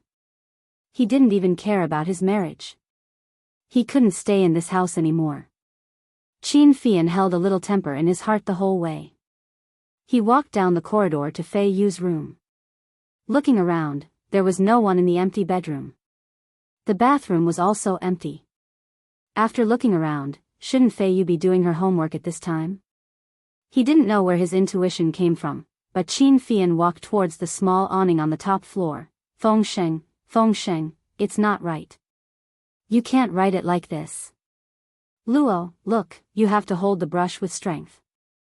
When you hold the brush, your palm must be empty. It feels like you can put an egg in it. Don't use the strength of your arm to pull the brush. You have to use the strength of your wrist and knuckles. Fei Yu adjusted the position of the brush in Feng Sheng's hand. She spoke softly to Feng Sheng. The light in the small canopy was white and bright, clearly illuminating the figures of the young man and woman. The boy's features were delicate and pretty, while the girl was quiet and elegant. On a round stone table, there was ink and paper. The brush was in the boy's hand. Fei Yu's hand was on the boy's, teaching him patiently. After Feng Sheng finished writing a word, he glanced at Fei Yu. His writing was getting smoother and smoother. Fei Yu clapped her hands in praise. Feng Sheng, you are amazing. You write so well. You haven't been learning for long. I've been practicing calligraphy for so many years. Feng Sheng looked at Fei Yu and saw that she had stopped. After a while, the atmosphere became awkward. Feng Sheng's face heated up. He shyly lowered his head and continued to write. Feng Sheng, you know how to write. Write down your home's address, okay? I will definitely help you find your home. A heavy blob of ink was printed on the snow-white paper. Feng Sheng's brush instantly lost control of itself and the tip of the brush split open. Fei Yu was startled. She looked at the youth's hand holding the brush. Under the light, the knuckles were pale and blue. Feng Sheng lifted the brush and dipped it in ink. On the snow-white paper, the charcoal black handwriting appeared. Under the light, it was wet. You want to chase me away? No. Facing the boy's silent but powerful questioning, Fei Yu hurriedly waved her hand. Today, her hair was tied back with a white string. Her beautiful face was exposed and it was hard to hide her panic. Feng Sheng, I'm just afraid that you will miss home. You will miss your father, your mother, and maybe your grandfather. Feng Sheng, I didn't chase you away. But in our house, I can't make the decision. You are a servant in our house every day and can't go to school with me. It's so hard. If you go back, your life will be easier. You should go to school. Fei Yu lowered her head. Her shoulders were slightly trembling. When she raised her face again, she looked at the boy with clear tears in her eyes. Today, I told grandfather to let you go to school, but grandfather didn't agree. Feng Sheng, you should go to school. Go to university, take the postgraduate entrance exam, and more. You are so smart. The soft tip of the brush could write with the strength of a knife. You despise me for not going to university. No. Fei Yu stomped her foot. This stomp shook off the water droplets on her eyelashes. Feng Sheng. How can you look at me like that? I don't have a home. Where do you want me to go? Fei Yu bit her lip. I won't talk about this in the future. Qin Fian clapped his hands. Fei Yu was startled, but Feng Sheng was much calmer. Qin Fian walked over and glanced at the handwriting on the stone table. He clapped even louder. He smiled and said, Feng Sheng, my sister's teacher is not bad, right? Your handwriting has improved a lot. Feng Sheng looked at Qin Fian, then at Fei Yu. He smiled and nodded. Fei Yu wanted to hide the handwriting on the table, but it was too late. Qin Fian had already finished reading. Looking at his sister's tear-stained face, the beautiful boy next to her was much calmer. He suddenly thought of someone. Shi Yunwu? He didn't seem like it. Although Feng Sheng was as beautiful as Yunwu gave people the impression of being harmless and pure. He was very polite. Those older than him would politely call him brother. When he smiled, it was as if spring had come. Feng Sheng's personality was much colder. He didn't speak and rarely smiled. Although he was young, his handwriting and questions revealed a sense of dominance. Why did she refuse to leave the Qin family? Qin Fian took out a handkerchief from his pocket and rubbed Fei Yu's eyes, wiping away her tears. He gently and lovingly reprimanded her. Fei Yu, don't you know you should sleep early? Grandpa even said to set the rules for you in the next few years, so that when you marry into the Pei family, you won't mess around and be hard to control. How can being someone else's daughter-in-law be as comfortable as being Miss? Fei Yu glanced at Feng Sheng, then turned to glare at Qin Fian. Brother. She was so anxious that her face turned red. Qin Fian looked over from the corner of his eye. He saw the hand holding the brush trembling slightly. Crack. The priceless ink jade brush broke in the boy's hand. Qin Fian smiled faintly. He picked up the paper on the table and looked at the handwriting on it seriously. His silly sister, did she think that she was a good teacher? She didn't know how deep her foundation was. Qin Fian thought about the things in his grandfather's study. Nowadays, very few young people learned calligraphy, but many of them learned piano. But it was inevitable that some parents would choose interest classes for their children. That was one possibility. Another possibility was that it was someone like Grandpa. He forced the children in the family to learn. They had to learn. He was still holding Feng Sheng's handwriting in his hand. Feng Sheng's control of his strokes was really good. From a weak start to a strong finish, each row of words changed little by little, progressing step by step without the slightest bit of impatience. This Feng Sheng in front of him had been in the Qin family for many days. At such a young age, he never complained. Other than not speaking, there was almost no flaw to be found. Add. Xinwu 799. Chapter 743. But the doctor said that there was nothing wrong with his vocal cords. The reason he couldn't speak was probably due to psychological trauma. Qin Fian's eyes landed steadily on Feng Sheng. He sized him up and finally looked into his eyes. When Qin Fian's gaze landed on Feng Sheng, he didn't avoid Qin Fian's scrutinizing gaze. After a moment, he lowered his head, pretending to be afraid. But he didn't relax his grip on the ink jade pen. The weather was a little cold now, but these two people actually had the leisure to come to the top floor of Fei Yu's residence to write. Really, Qin Fian blew at the ink on the paper in his hand and said lightly, Feng Sheng, you're still young. You should go to school. I found a school for you. Feng Sheng raised his head and looked at Qin Fian blankly. It's in Jiang District, an elite school. Don't worry, the Jiang family and our family are in-laws. When you go to school in Jiang District, you will be well taken care of. Fei Yu was stunned. Jiang District? She looked at Feng Sheng again. Feng Sheng's lips were trembling a little.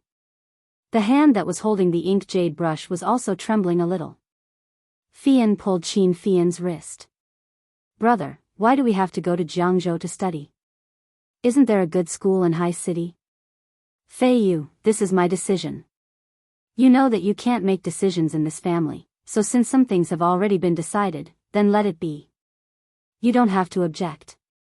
Your task now is to study, then go to university and marry into the Pei family in a few years. You don't have to worry about anything else. Qin Fian looked at the young men and women standing in front of him with ugly expressions, then turned his gaze back to Fei Yu. He crumpled the paper in his hand into a ball and threw it into the wastebasket beside the stone table. He patted Fei Yu's head. Xiao Yu, when you have time, read more books related to exams. Although grades are not important to us, you know that Grandpa is very vain in this aspect. He is also old, so you should work harder to make him happy. You are outstanding in everything. When you marry into the Pei family in the future, Grandpa will laugh especially heartily when he praises you. You also know that the Pei family is well matched with us, and Grandpa does not want to lose out in this aspect. Fei Yu said in a low voice, why do we have to be well matched? Isn't the sister-in-law you keep saying that you want to marry someone with no family background and no background? The conversation naturally ended on a sour note. The matter ended with Fei Yu dragging Feng Sheng to bandage the wound on her hand. Qin Fian took off his spectacles and reached out to pinch the bridge of his nose. This little girl. It seemed that it would be a little difficult to send Feng Sheng out of the family. Fei Yu wasn't someone who was so insistent on everything, but for some things, once there were signs, shouldn't they be put out? If things continued like this, what if something happened? Qin Fian looked at his watch. The surface of the crack was still very clear, but what could he do? That was his sister's doing. He could only endure it. Fortunately, he could still force himself to look at the time. At this time, she should be riding her bicycle. His cheeks puffed out and he let out a breath. He straightened the collar of his jacket. Now, he liked to change into casual clothes immediately after work. Because Xia Qian had scolded him, saying that when he wore a shirt and suit, he was a beast in human clothing. That wouldn't do. She was always so dissatisfied with him, always scolding him. Her impression of him would only worsen. Yesterday, he had failed. Today, he continued to stride forward with high morale and began a new round of chasing girls. Right now, he didn't have the energy to care about his sister's matters. His sister would still need a few years to marry into the Pei family. After all, she was still young. But it was different for him. His marriage was imminent. In a few years, Xia Qian's child would definitely be able to play around. Of course, if her child was able to play around in a few years, then the child would definitely have the surname Qin. Qin Fian went downstairs happily. He walked through the corridor and went to get his car. He really couldn't think of any other methods that he hadn't used on Xia Qian. When this woman saw him, it was as if she had seen the plague. She ran away immediately. He couldn't let her run away today. The advertisement in the car slowly stopped. Then, it was the talk show. Welcome back. Let's continue the topic we talked about today. What's wrong with women these days? The atmosphere of the show was quite cheerful. The host used a more humorous way to narrate. The man said, let's continue the topic we talked about just now. Just now, we were talking about the weird things in women's brains. I don't know what women these days think. If you're handsome, she says you don't feel safe. If you're ugly, she says you'll lose face if she brings you out.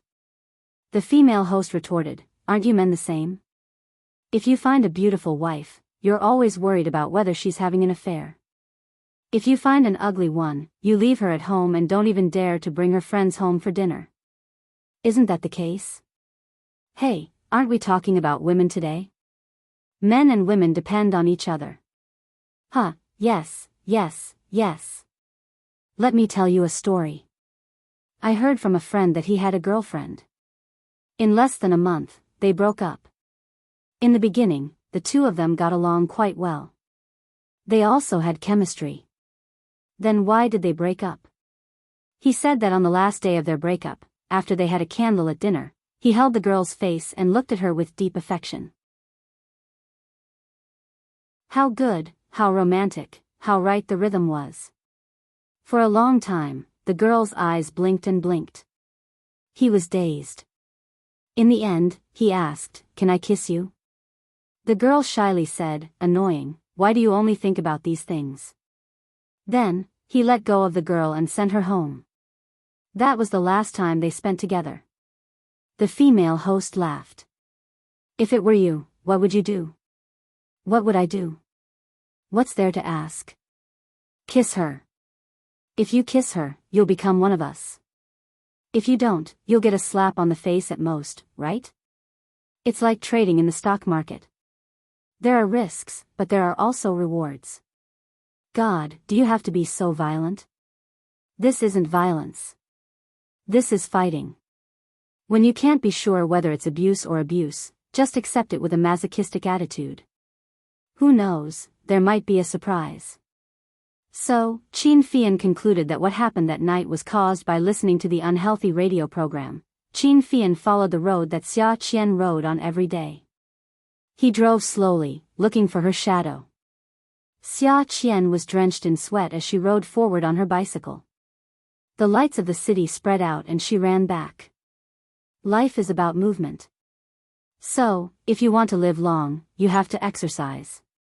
Qin Fian's car followed Xia Qian. He was thinking about how to put the words he said on the radio into action. He felt that he was a smart person.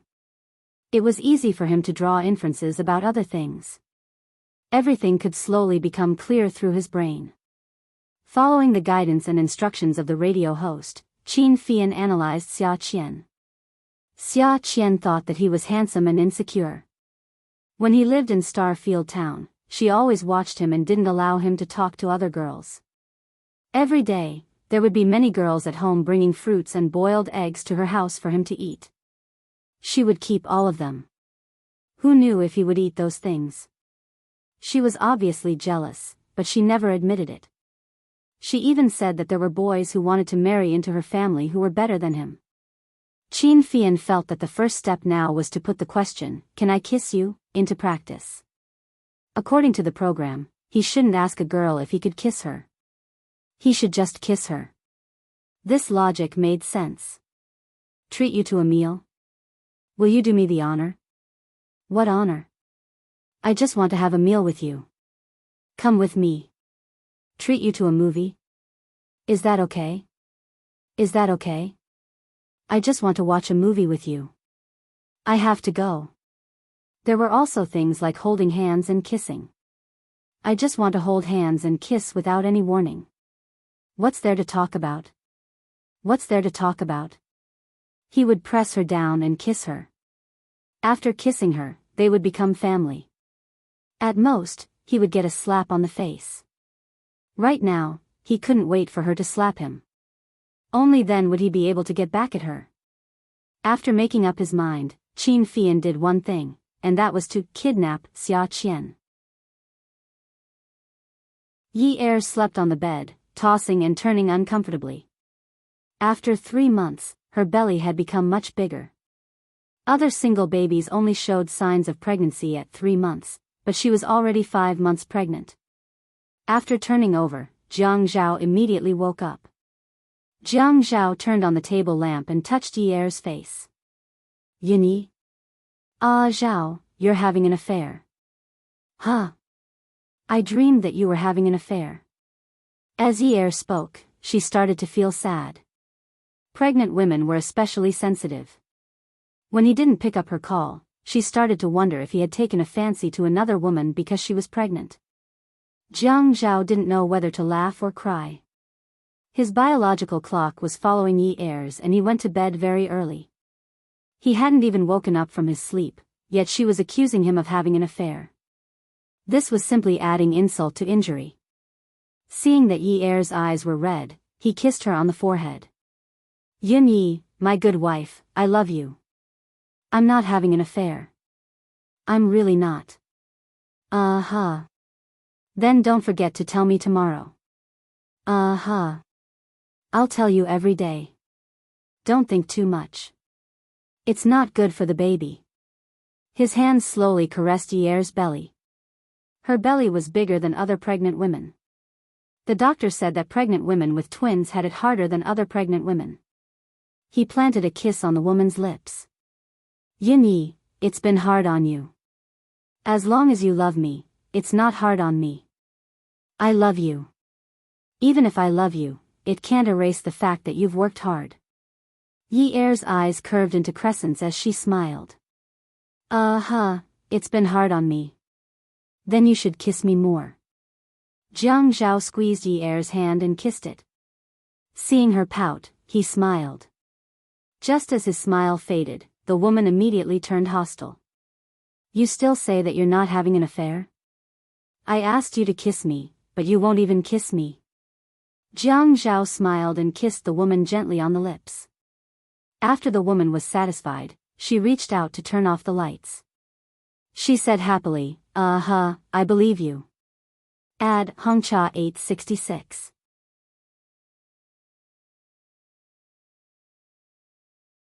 Chapter 744. Turning over, she pulled Jiang Zhao's hand and hugged herself.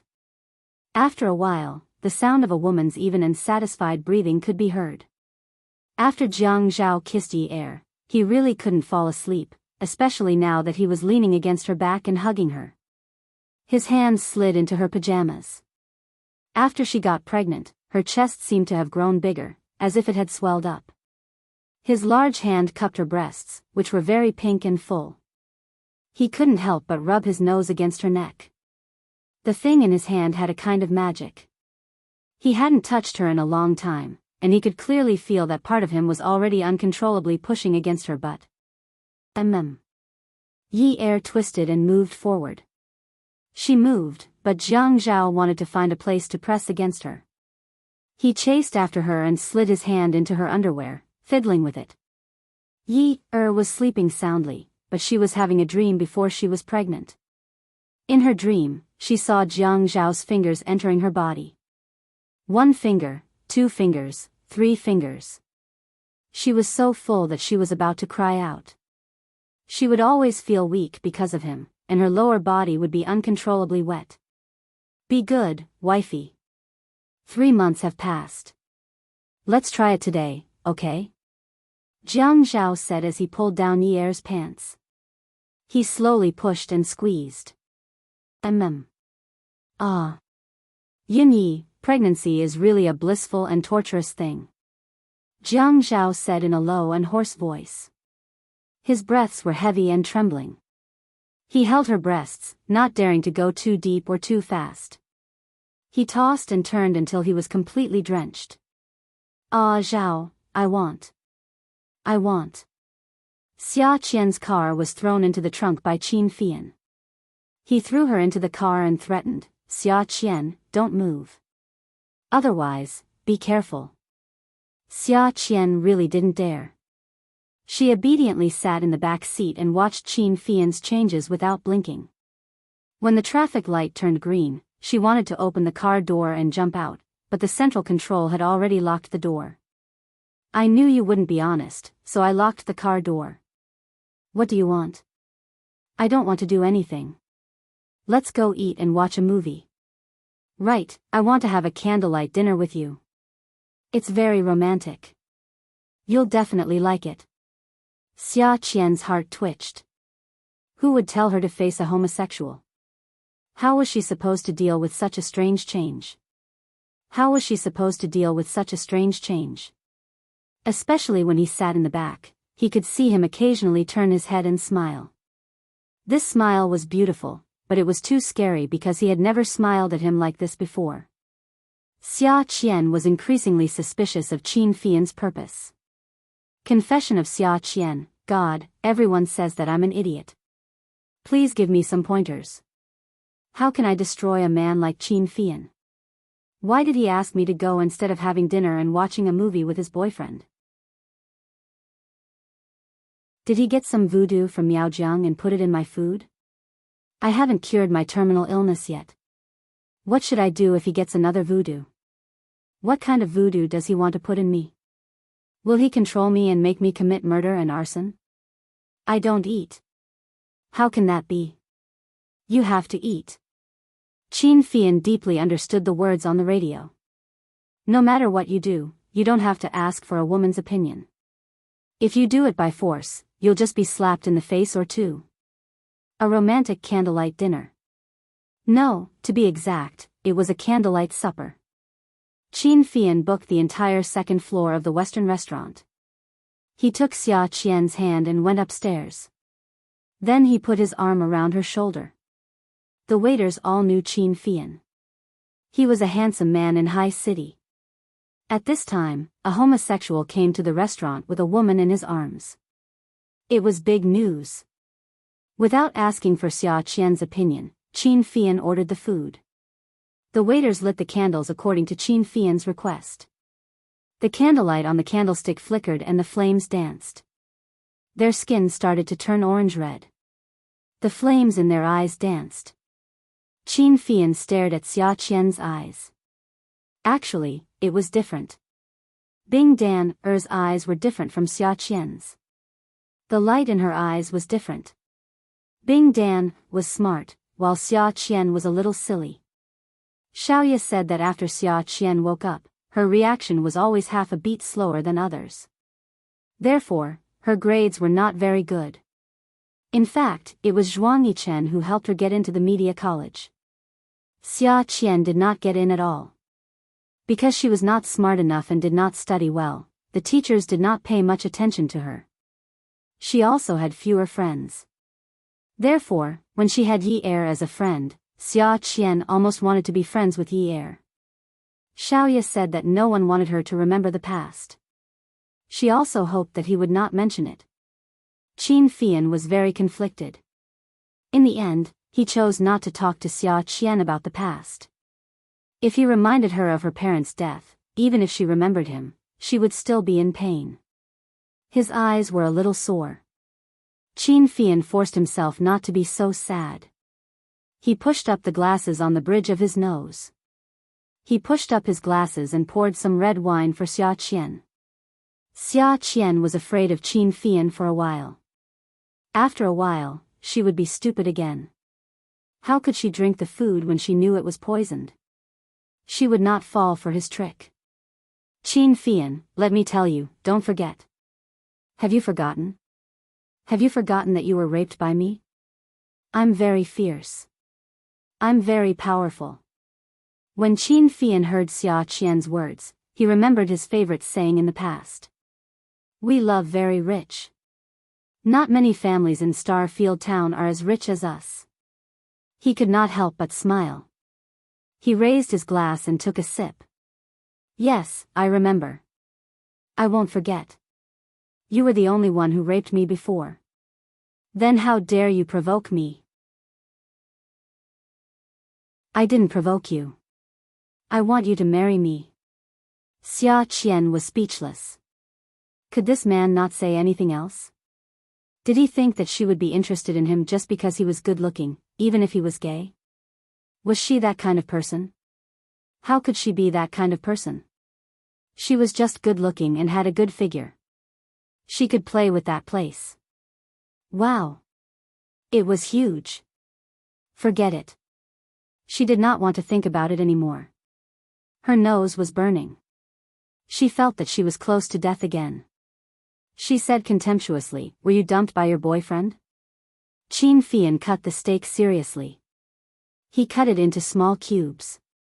After cutting a whole piece, he stood up and placed the portion in front of Xia Qian in front of him. He sat down in front of Xia Qian and continued cutting. I don't have a boyfriend. Xia Qian shook her head in disbelief. Don't be like this. Although I'm also a media person, I'm not a reporter. I won't expose you. Qin Fian used to think that it was good to tell others that he was gay. The women in the company wouldn't crawl into his arms, and the daughters of rich families wouldn't hug his neck and kiss him hard at the cocktail party. He had promised Bing Dan that he would never kiss a woman other than his wife. This was fate. His lips had only kissed Xia Qian, so Xia Qian had to be his wife. But now it was troublesome. No one believed that he really wanted to pursue her. She didn't remember the past. It didn't matter if she didn't remember. He had to marry her. The two of them chatted as they ate. In the end, Qin Fian walked up to Xia Qian, pulled her up, and said on the radio with a loving look. Qin Fian thought that his gaze must be affectionate because his Bing Dan had grown up. He reached out and pinched Xia Qian's chin, pulling her in front of him. Xia Qian was shocked, especially by the way Qin Fian looked at her. Why was it so strange? Did he think that she was his boyfriend? Did he really get dumped by his boyfriend? Qin Fian saw that Xia Qian couldn't get into the situation at all and was a little annoyed. He pinched her chin and said domineeringly, "Xia Qian, close your eyes.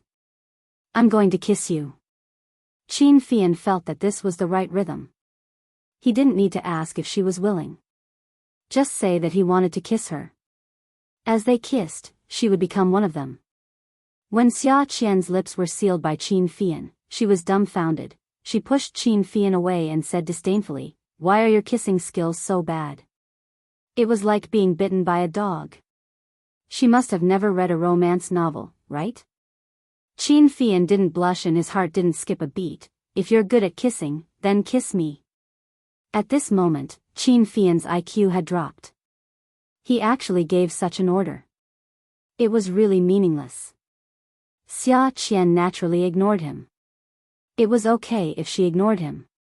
Qin Fian was thick-skinned now. If she didn't kiss him, he could still kiss her. Anyway, she didn't slap him. Maybe she would become one of them soon. Xia Qian trained every day. However, compared to Qin Fian, who also trained every day, her strength was not just a little bit weaker. There wasn't even a waiter in the Western restaurant on the second floor. According to Qin Fian's request, all the lights were turned off. There was only a candlestick on their table. There were 3 candles on the candlestick. The candles burned with tears, and the rhythm of the flames was unclear. The rhythm was unclear, and the light was unclear. Xia Qian was pressed down on the sofa by Qin Fian. "Qin Fian! How dare you press down on me? Kiss you, press down on you, marry you." After the announcement, they continued to kiss. Men should have an innate ability to explore women. For example, how to quickly change from inexperience to familiarity. Xia Qian thought that Qin Fian was biting her like a dog at the beginning. But at this time, the man already knew how to play with his tongue. Qin Fian himself was surprised to find that kissing could be changed. He actually put his tongue into her mouth, stirred it, and sucked it for a moment. This process, slowly and deeply, became more and more interesting. It was really amazing. Qin Fian was touched by his own intelligence. So, he explored the kissing for a long time. During this process, Xia Qian tried to bite him several times, but he escaped. Xia Qian was very disobedient. She was a person who had read countless novels. How could she be pressed down on by someone else? But this man didn't even give her a chance to speak. Qin Fian's intelligence had not only increased in kissing, but also in other aspects, such as touching. This was his nature. After a man hugged a woman and kissed her, he wanted to touch her everywhere.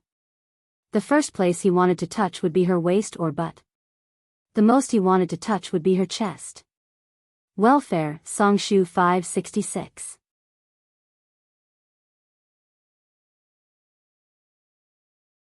Chapter 745. Xia Qian exclaimed, "You touched my chest." Qin Fian answered affirmatively, "Yes, of course." There were only the 2 of them on the second floor. Even if the people downstairs heard the screams, they wouldn't go upstairs. Who didn't know about the ambiguous relationship between the people at the candlelight dinner? It was very normal for ambiguous relationships to happen. Qin Fian had never found anything cute about Xia Qian. But ever since he found out that she was his fiancée, his attitude towards her changed completely. Although Xia Qian was a little silly, he felt that there was no need for women to be too smart. Although she would make mistakes sometimes, she was not evil. She would not wholeheartedly harm others or mess with him. That was because they had a grudge. If she did not get back at him even though they had a grudge, she would be too stupid. So, this was the right thing to do. In the past, he had thought that Xia Qian was not pretty. Anyway, none of the women he had seen were pretty. They all looked the same and could not compare to Bing Dan. But now, looking at Xia Qian, he felt that she was not bad.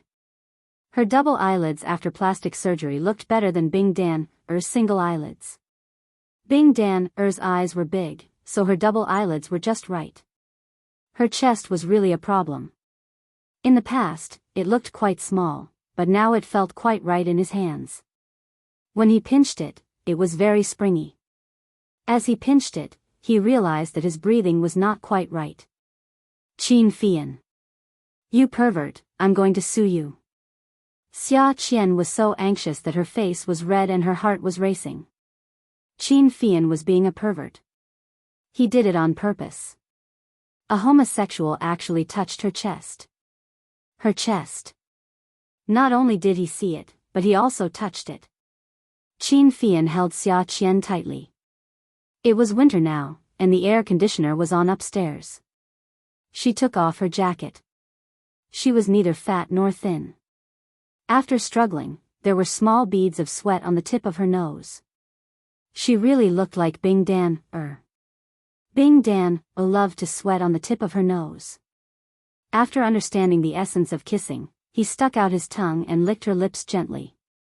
His lips curved into a smile. What's the point of suing me? If you have the ability, let me marry you. That's the challenge. Why are you marrying me? Qin Fian held Xia Qian's hand. It was as if he was living in the dark, looking at the wooden planks. Sunlight and sound seeped through the cracks. He was talking to the girl outside the wooden planks. He pinched her hand, placed it on his left cheek, and rubbed it. His voice suddenly became very slow. Qian, marry me. I don't want much. You can give me 3 cows as dowry and $1. It doesn't matter if it's fake, as long as it looks expensive. After I marry you, I promise I won't kiss other girls like in the movies. I promise I won't divorce my wife like Father Nyo on the slope. Xia Qian was in a daze. She stared at Qin Fian with widened eyes. His words were getting slower and slower, and he was getting choked up. But why was he telling her all this? Qin Fian, are you crazy? Who raises cows?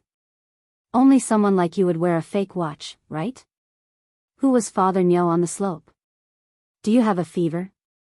Did you become confused after being dumped by your boyfriend? Qin Fian thought about it.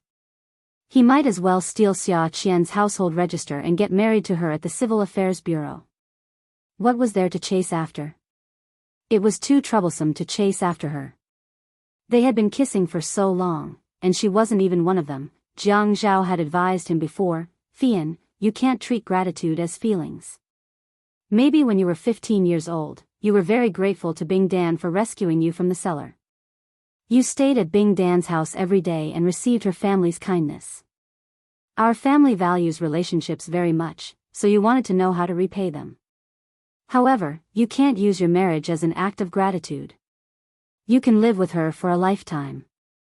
If you don't like her, everyone will suffer in the future.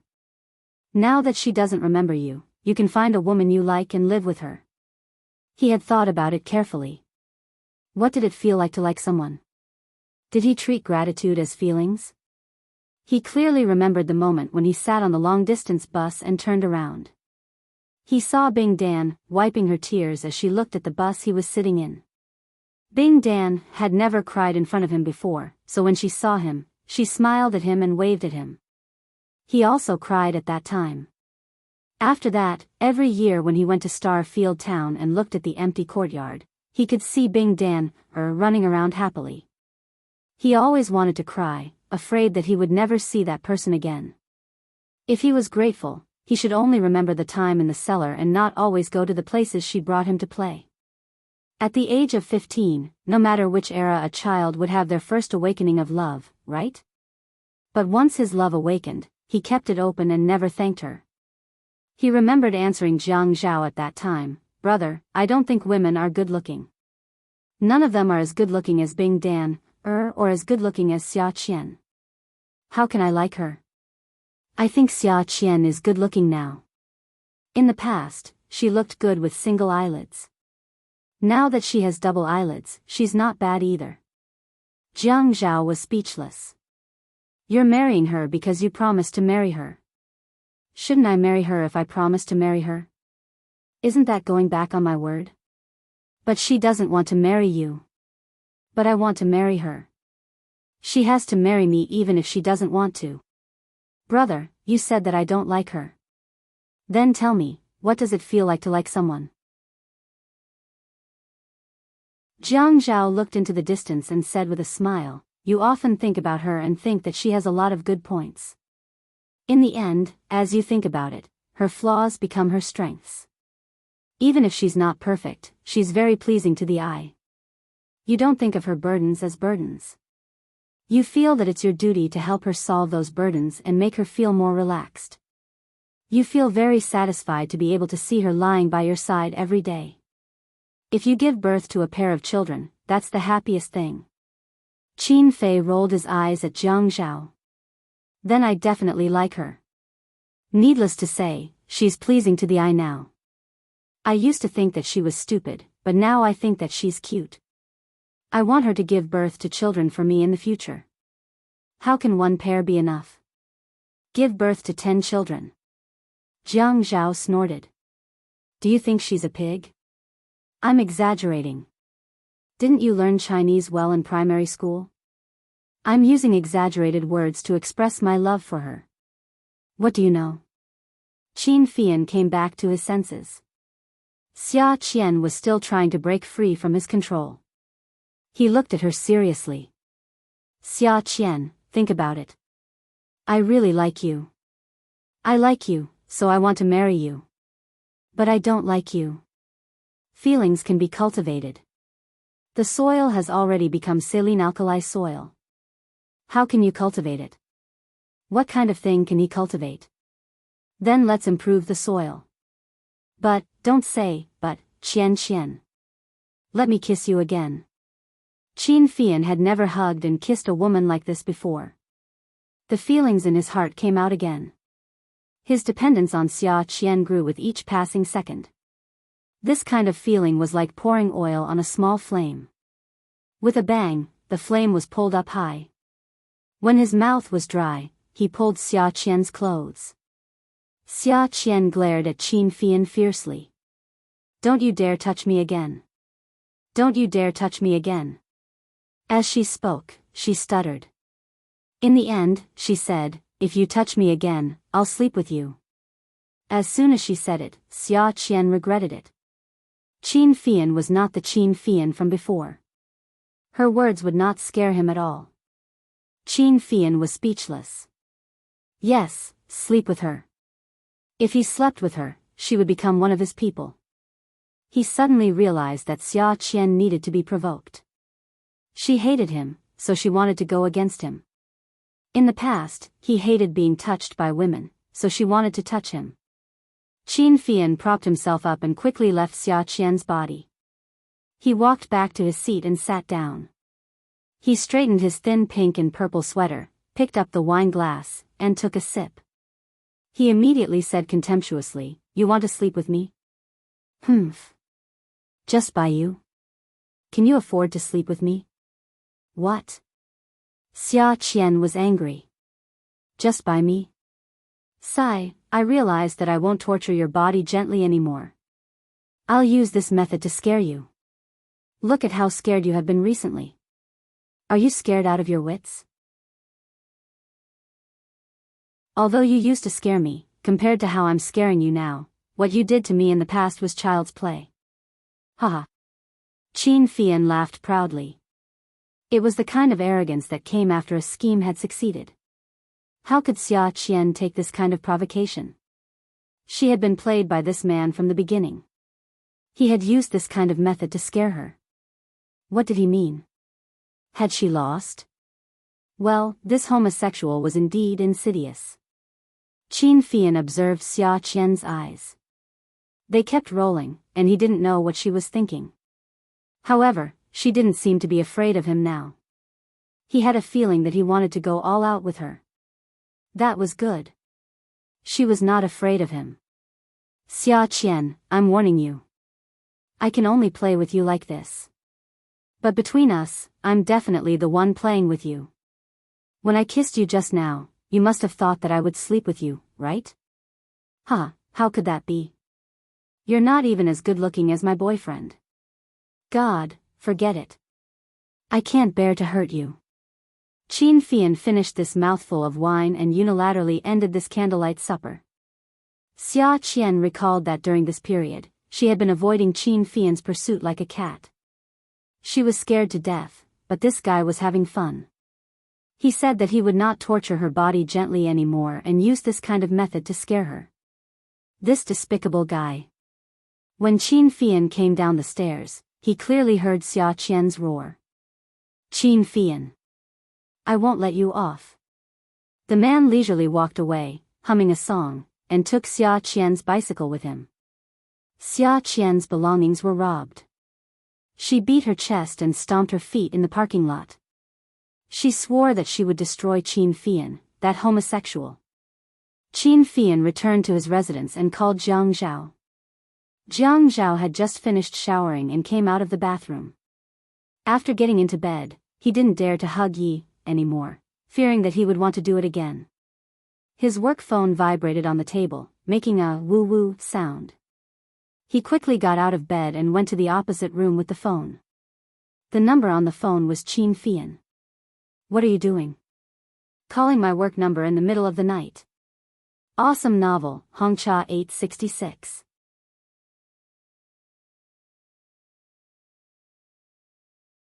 Chapter 746. Your private number is turned off. What else can I call other than your work number? You know that my phone is turned off, yet you're still calling. Is there something that can't be said tomorrow? No. Just spit it out.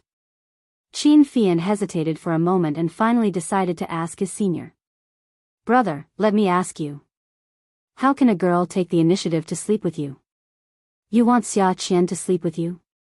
Fian, is there something wrong with your brain? Aren't you being too hasty? Tell me about it. Qin Fian felt that asking Jiang Zhao about this was more reliable than asking Zhuang Yichen. After all, Jiang Zhao was his blood-related brother, so the element of embarrassment was much less. Jiang Zhao suddenly remembered that there was a time when he had a conflict with Yi Er. He drugged Yi Er, and Yi Er later, of course, he couldn't tell Qin Fian the truth. He could only pretend to be deep in thought before discussing. Why don't you seduce her? You look good anyway. This won't work. Jiang Zhao said hypocritically. Then why don't you drug her and make her pounce on you? But this method might not be effective, and it's a little immoral, right? Brother. I think it's too immoral. The way she's treating me now is the most immoral. Qin Fian's goal was to make Xia Qian one of his own. How could it be immoral? After Jiang Zhao hung up the phone, he thought about how immoral he was to Xia Qiankai for coming up with such an idea. Xia Qian suddenly bumped into a telephone pole. After a nosebleed, she collapsed again. Leukemia.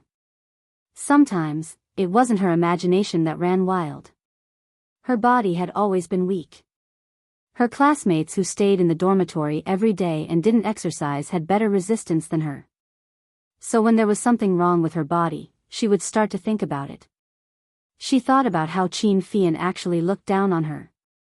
What did he mean by, you? Can you afford to sleep with me? It wasn't Shang Dynasty. Who did Qin Fian think he was? Why couldn't she sleep with him? Looking up at the street lamp, he reached into his pocket and took out a small packet of tissue paper. He took out a piece and used it to wipe the blood from his nose before plugging his nostrils. Xia Qian immediately set a goal for herself, and that was to sleep with someone she couldn't afford to sleep with before she died. Winter was very warm in the minds of the busy young people. It was getting warmer and warmer day by day. Qin Rongfang listened to the servant's report about how his grandson was chasing after a lady every day, and he gloated. He could finally breathe a sigh of relief. This grandson of his had tortured him for so many years, and he had finally met his nemesis who could avenge him. How delightful. Looking at the wedding invitation from the Pei family on the table, Qin Fian thought that next year, he would be able to send his grandson red and gold wedding invitation everywhere. He was so happy that flowers were blooming everywhere. He called his family members separately and finally called Qin Fian. Fian, arrange work properly. Our family is going to G City. The Pei family is holding a wedding this time, so we have to go there early. Okay, I got it. Will you bring Fei Yu there? Of course she has to go. It's something that our adults have decided, so it's good for her to go take a look. Then I'll go pick her up from school and help her apply for leave. Okay. Qin Fian hung up the phone. After hanging up the phone, the problem he was thinking about was not how to arrange the time, but that they were going to G City, and Xia Qian was still not one of them. And what made Qin Fian even more worried was that Fei Yu was still fine after school in the afternoon, but when it was time to sleep at night, she began to hold her stomach and scream. She was in so much pain that her whole body was sweating, and her clothes were soaked through. Qin Rongfang was so anxious that he scolded everyone he saw. Fei Yu's face was covered in sweat as if she had been splashed with water. Her face was covered with hair. She curled up into a ball, holding her stomach, and her head had already touched her bent knees. Ah! It hurts. Xiao Yu, tell your brother, what did you eat today? The moment Qin Fian touched Fei Yu, she rolled to the other side of the bed. It hurts, it hurts. Fei Yu screamed, crying as she screamed. The family doctor came over. Chinese medicine doctors wanted to take her pulse, Western medicine doctors wanted to test her blood, but none of them could get close to her. Fei Yu was in so much pain that she kept twitching. Qin Fian wanted to force Fei Yu down, but at this moment, a youth rushed out from the crowd and climbed onto Fei Yu's bed. The housekeeper was about to scold him. Feng Sheng had already grabbed Fei Yu's hand and hugged her head. He tilted his head and pressed Fei Yu's forehead against his face. Feng Sheng was still panting heavily, as if he had run very quickly. He looked very nervous. Fei Yu sobbed and reached out to grab Feng Sheng's arm. She used a lot of strength, but she did not roll away. She just closed her eyes, her eyelashes trembling violently. She cried and said, Feng Sheng, it hurts, it hurts. Feng Sheng did not say anything. He just held Fei Yu's back and slowly touched her face. He pressed his cheek against her forehead and rubbed it gently, comforting Fei Yu's emotions. Feng Sheng looked up at the doctor and glanced at them, asking them to come over. Qin Fian did not know why, but he actually felt relieved. He looked at Qin Rongfang and walked over. Then he held Qin Rongfang's arm and pulled him away. Late at night, in the study, Qin Fian looked at the medical report seriously. Grandfather, I don't want you to force Xiao Yu's matter. Qin Rongfang had not recovered yet. He sat on the rocking chair and lay down. He refused to open his eyes, because once he opened them, they would be filled with heartache. She's still young. She doesn't know anything. Doesn't know anything? Grandfather, Fei Yu knows everything. She took poison to resist and doesn't want to go to G City with you.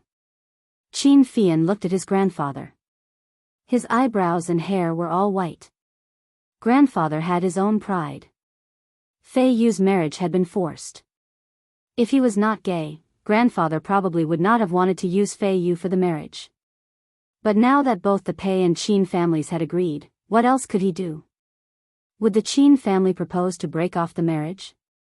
Even if the Pei family wanted to save face, they would not agree. But Fei Yu was so young. This time she said she was going to G City to see her future in-laws.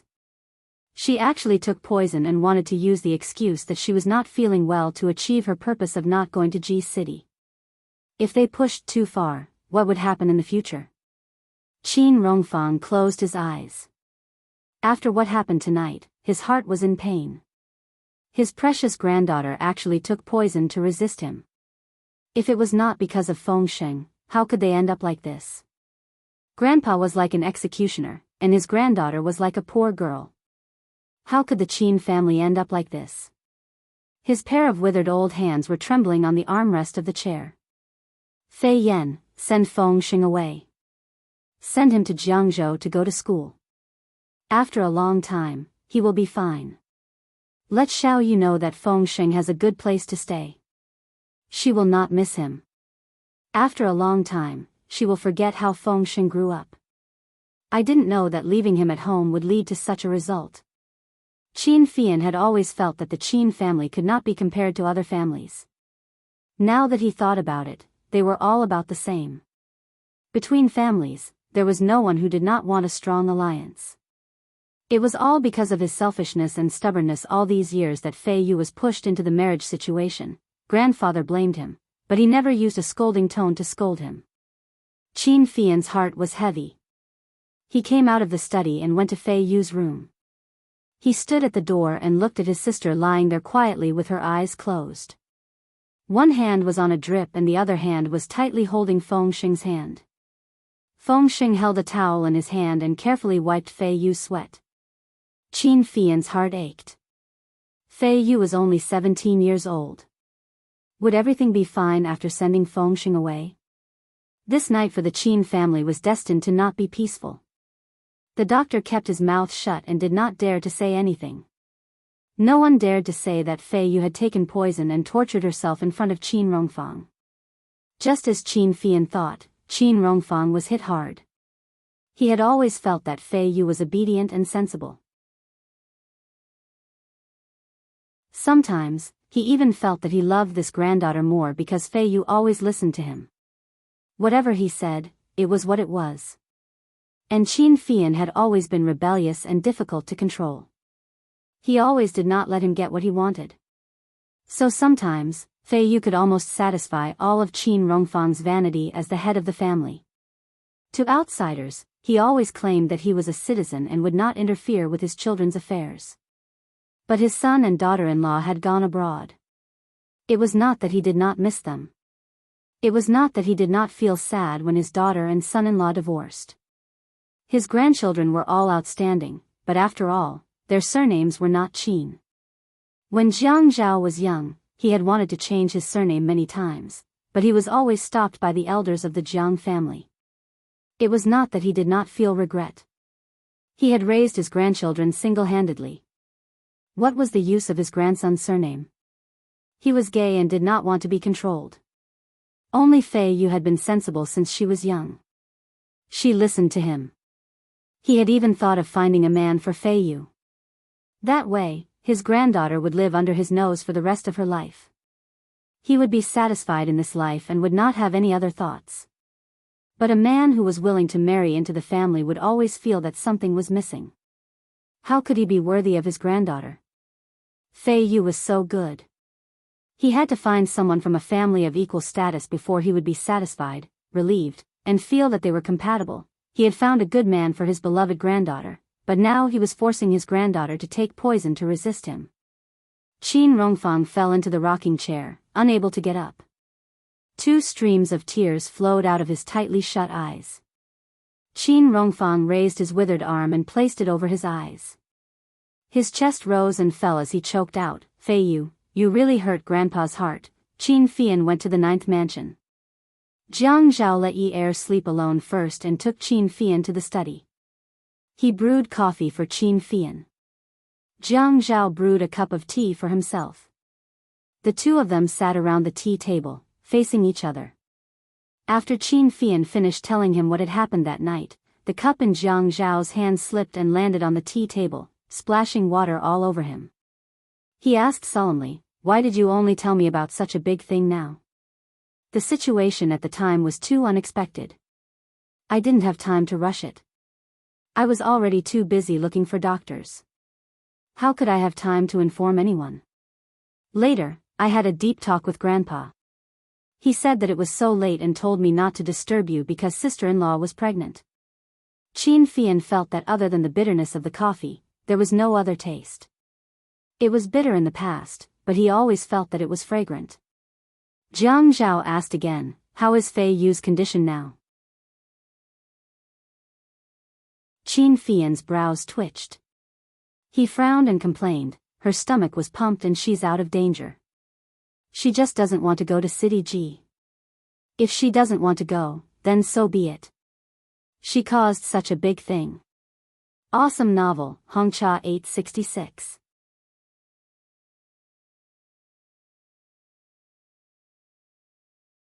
Chapter 747. Jiang Zhao was also angry. Don't you know Fei Yu's personality? Can she tell you? Grandpa said to send Feng Xing away. Actually, I had long realized that this situation was not right.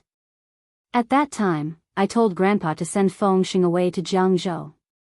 If Fei Yu was worried, I would say that I found a good school for him, so that Fei Yu would not be worried. But it has already developed to this point. Do you think sending him away now will be of any use? Grandpa said that as time passes, it will fade away. I think this is a bomb. Jiang Zhao sucked in a breath of cold air. He had never thought that Fei Yu would take poison. He was also very worried. You also know that it is a bomb. You were engaged to her when you were 15. Haven't you forgotten about it now? Fei Yu will be difficult to deal with. Then what do we do now? I don't even have the mood to chase my wife anymore. Fei Yu has never been such a bastard in her life. Qin Fian gritted his teeth and held the coffee cup. He could not smell the coffee at all. He felt that his nose was filled with the smell of medicine. When the doctor said that Fei Yu had taken poison, he was stunned. Seeing those tubes inserted into her mouth and seeing her tied up for gastric lavage, he wanted to rush up and slap her. Why couldn't they talk things out? Why did it have to be like this? She did not think that if something happened to her, what would happen to Grandpa? What would happen to him? He only had this one sister. Grandpa was already so old. Qin Fian could only scold Qin Fei Yu again and again. You bastard. It's not that she's a bastard. It's that she finally has flesh and blood, Fei Yu. Brother, what do you think we should do? Grandpa asked our family to go to G City. But with Fei Yu like this, we definitely can't go. If Fei Yu doesn't go, I don't want to go either. I have to stay at home and watch over her. How do we explain to the Pei family? Jiang Zhao thought for a moment. Why don't we bring Fei Yu to my place and separate her from Feng Xing? Your sister-in-law's belly is so big now. I don't want her to go to G City. If she doesn't go, I won't go. We can take care of Fei Yu. In this way, you and Grandpa will be relieved, right? If Fei Yu could come and live here, with her brother and sister-in-law taking care of her, Qin Fian would naturally be relieved. Are you and sister-in-law really not going? Jiang Zhao nodded. I'm not going. She's prone to chest tightness now. Last night, she said that she wanted to eat egg custard, so she went to the kitchen to make egg custard. In the end, her chest tightened and she couldn't breathe properly. She almost fainted in the kitchen. At that time, I was so scared that my legs went weak. So from today onwards, I've hired Auntie to work full-time, and she lives downstairs. Now that she's going on a long trip, I'm afraid that something will happen to her on the plane. So be it. She's going to give birth in a few months. I'm afraid of the slightest disturbance now. I just want to give birth to the child safely. I don't care about other things. Grandfather told me to get one of the old maids in the house to come over and take care of sister-in-law, but you refused. There's no need for that. I'm used to serving Grandpa's taste. I've changed it so many times and I still can't get used to it. It's easier for us. Your sister-in-law's mouth isn't very picky, so it's easier to get her. Alright, then I'll go back and tell Grandfather to send Fei Yu over. Arrange for the old maids to come over too. Then go back early. Grandpa sleeps early. Don't disturb his rest. Qin Fian couldn't drink the coffee. He placed the cup on the tea table and stood up. He smiled bitterly. Sigh, it's fine as long as he can sleep tonight. What's the point of talking about whether he sleeps early or not? Qin Fian drove out of the 9th mansion. He was greeted by a familiar Geely second-hand car. It was so shabby. It looked like he had to buy a car for his wife. It didn't look good, but at least it had to be safer. Driving such a car, with her slow reaction speed, was really worrying. Actually, he should get her a driver. With her brain, she wasn't suited to driving. Xia Qian's car drove into the 9th mansion. Qin Fian originally wanted to go back to the Qin residence, but at this time, he hung up the phone and went back. He told Qin Rongfang about Jiang Zhao's intentions.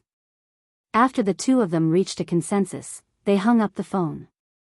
It wasn't that he wasn't worried about his family. It was just that he didn't get to see Xia Qian often enough. He couldn't let go of this opportunity to get close to her. Qin Fian turned the car around and followed Xia Qian's car. He didn't know if she was going to Zhuang Yichen's house or his sister-in-law's house.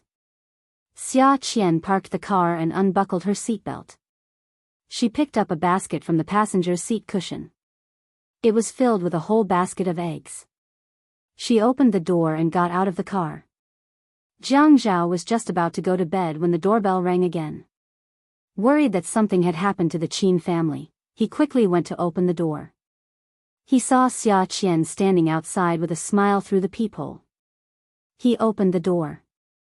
Before Jiang Zhao could say anything, Xia Qian said, "Jiang Zhao, is Yi Er asleep?" "Oh, Qian, come in and have a seat." Yi Er just fell asleep. Xia Qian waved her hand. No, I'm just here to deliver some eggs. My colleagues from the station went to a farmhouse in the suburbs last time. I saw that there were a lot of chickens there. The boss was feeding them grain. So I discussed with the boss to get her chickens to lay some eggs and sell them to me. No matter how expensive the eggs in High City are, they are all foraged chickens.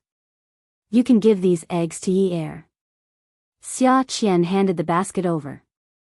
Jiang Zhao quickly took the basket. Qian, you're so thoughtful. Come in and have a seat. I'll get you a glass of water. Xia Qian scratched her head. She was a little embarrassed. I can't drink water. But, my colleague said that I'm gullible. The eggs they gave me were probably foreign eggs bought from the market.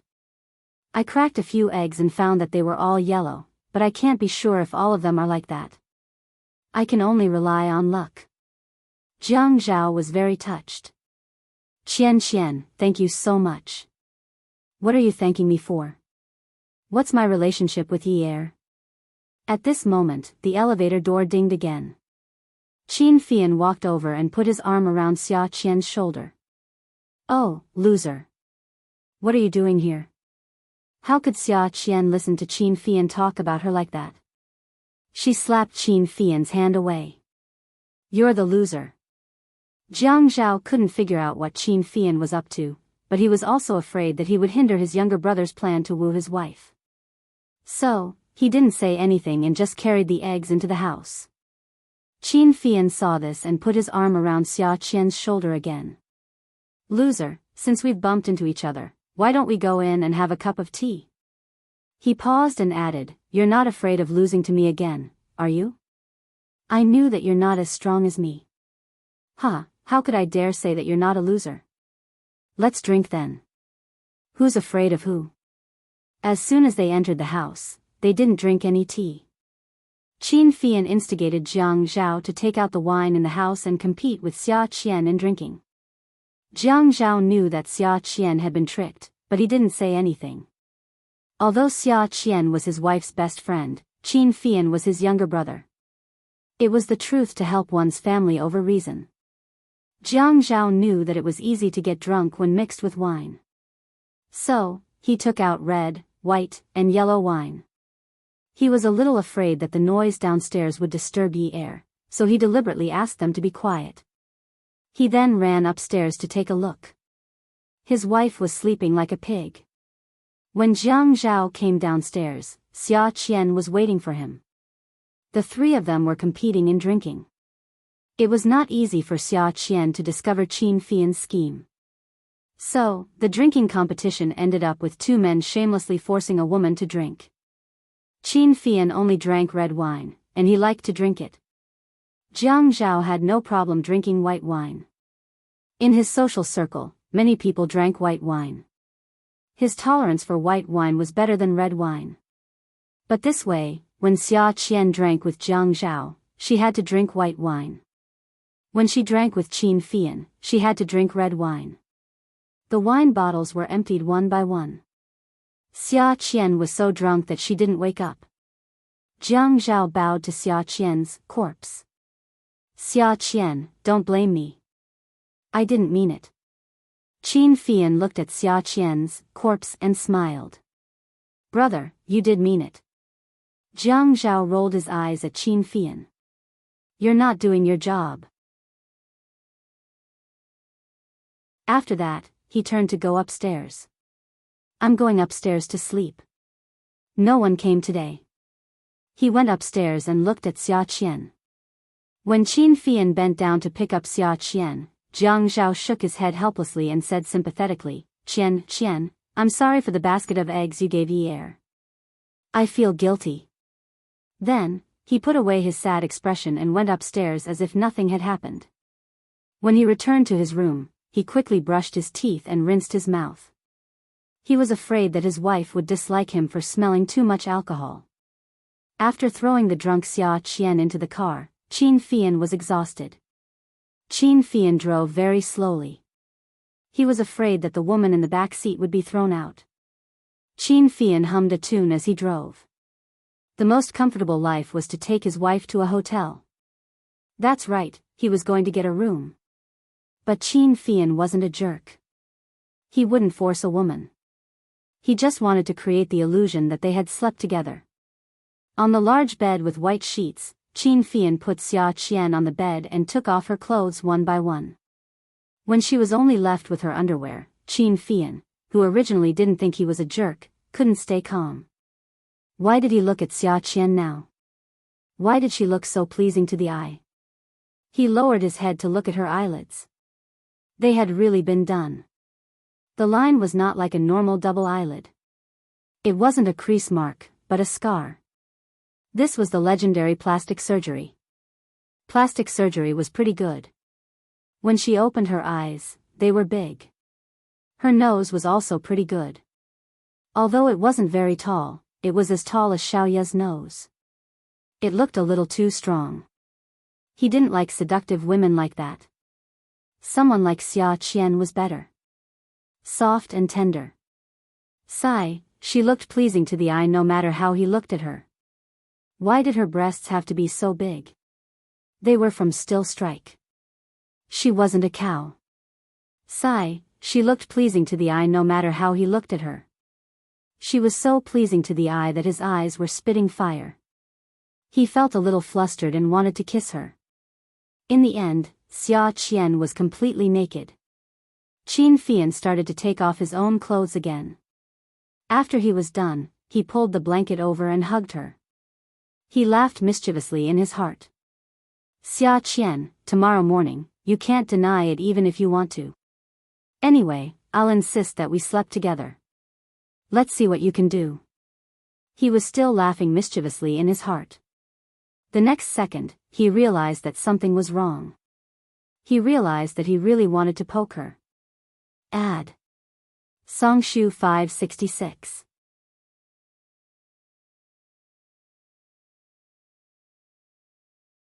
Chapter 748. It was very swollen down there. When he thought about how her hands had played with his body until it was as swollen as it was now, he blushed and buried his head in her chest. It was only when he buried his head that he realized that the thing in her chest was not buried casually. The moment he buried it, he felt even more uncomfortable. The naked man and woman hugged each other. Time passed like ants crawling on the ground. Qin Fian thought, God, when will the sun rise? The woman in his arms started to get annoyed. She started to push and kick up a fuss. Qin Fian was hit by Xia Qian a few times. When she opened her eyes and saw Qin Fian, she froze for a moment and burped. She looked like she couldn't open her eyes and was trying her best to do so. Are you drunk? Loser. Qin Fian was shocked and said again, You're the loser. Why? Are you afraid that I'll kiss you? Xia Qian narrowed her eyes. She was only paying attention to the position of Qin Fian's eyes. She didn't even see the lust in his eyes. Afraid? I, Xia Qian, don't know how to spell the word afraid. With that, she grabbed Qin Fian's head and kissed him. Qin Fian saw the situation and deliberately resisted. Xia Qian, you boorish woman. Stay away from me. I won't. Xia Qian was so drunk that she flipped over and pinned Qin Fian down. The more Qin Fian turned his head to avoid Xia Qian's lips, the more Xia Qian wanted to kiss him. The louder Qin Fian made a fuss, the more excited Xia Qian was. She thought that he was a loser and slapped Qin Fian's face. Stop shouting. If you shout again, I'll sleep with you. Qin Fian's face was red and his heart was beating fast.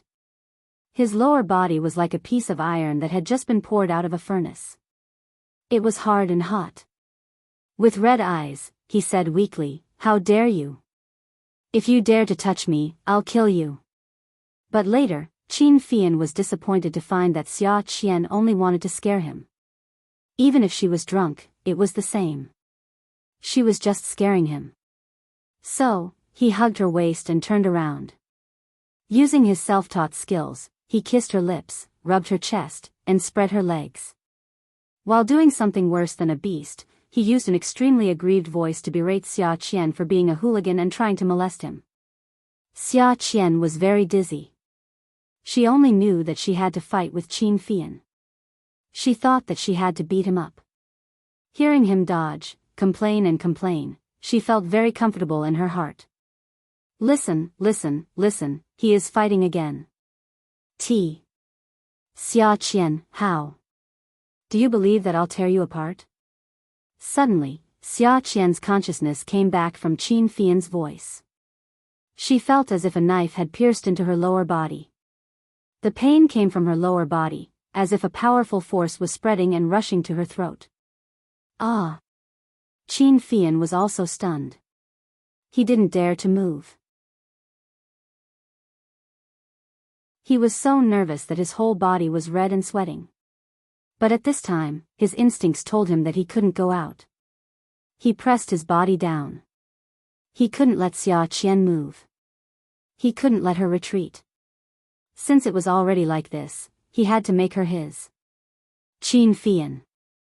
What did you do to me? It hurts. Qin Fian didn't dare to say sorry. He could only bite the bullet and scold, Xia Qian. What did you do to me? It hurts. You hooligan. After saying this, he realized that he was on top and she was below. So he hugged her waist, turned around, and put her on top of him again. But he still held the woman's hips tightly, not allowing her to escape. Qin Fian grabbed Xia Qian's shoulders and pulled her down to press her down on top of him. He then put his lips on hers and shouted, Xia Qian, you hooligan. You actually kissed me. Men were like kissing in bed. They had super high awareness and knew how to move. But a virgin for the first time couldn't bear the pain. He thought that he could be very strong and never fall. In the end, while Xia Qian was screaming in pain, Qin Fian surrendered very quickly. Qin Fian was a man who had never slept with a woman or been in a relationship. If he were to be taught how to love a woman in bed, he definitely wouldn't know. He was annoyed that he was so fast. Why didn't he last a little longer? But more importantly, Qin Fian finally thought that Xia Qian belonged to him. Xia Qian was a little awake, but her thoughts were tangled up by Qin Fian, who had a bitter and vengeful expression on his face. Qin Fian wrapped himself in the blanket, revealing his pitiful but charming phoenix eyes. He complained in a tearful voice, Xia Qian, you're not human. How dare you do such a thing to me? How am I supposed to face people in the future? Xia Qian was about to explain when she realized that she was tongue-tied. She was so anxious that she couldn't speak for a long time. She was still naked, but this man was wrapped up tightly. Did she rape him? But she was the one who was bleeding, okay? That's not right, Qin Fian, it's clearly what? Clearly what? What else do you want? What else do you want to do to me? No. Look at me like that. Qin Fian was very beautiful, comparable to a woman. At this moment, his sorrowful look was pitiful. Xia Qian hugged a pillow, which happened to cover her naked body. She was still not fully awake and had a terrible headache. Qin Fian's howling made her head hurt even more, as if there was a tumor growing in her brain. She was very angry and annoyed. What are you howling for? It's my first time. Qin Fian argued, what's so great about your first time? It's my first time too. I'm almost 26 years old and still a virgin. Do you think it's easy for me? You actually raped me. Qin Fian did not give Xia Qian a chance to think. He lifted the quilt, pulled Xia Qian into his quilt, and hugged her. His two legs tightly wrapped around her legs, and he snorted. Let me tell you, Xia Qian, I'm going to sue you for molesting me tomorrow. You have to compensate me for my psychological damage. I have to prevent you from running away. Let me tell you, this money, don't even think about not paying. Do you think I, Qin Fian, am so easy to bully? Try running away for fear of punishment. How much money do you want? Xia Qian was really uncomfortable with Qin Fian's howling. It was as if she had done something immoral. A man's first time was actually worth more than hers. Damn, what's so great about being a virgin? We'll talk about it tomorrow morning. Either we settle or we go to court. My heart is very hurt now. I'm very sleepy. I'm going to sleep for a while. You're not allowed to run away. Don't even think about denying the money. Are you transformed from a bird? Chirp, chirp. Damn it, you're so annoying. Xia Qian scolded and closed her eyes to sleep. Qin Fian heard Xia Qian's breathing and knew that she was still drunk. That was why it was so easy to deal with. But what if she woke up tomorrow morning? But what did the radio program say? Kiss. Don't ask. At most, he would be slapped twice.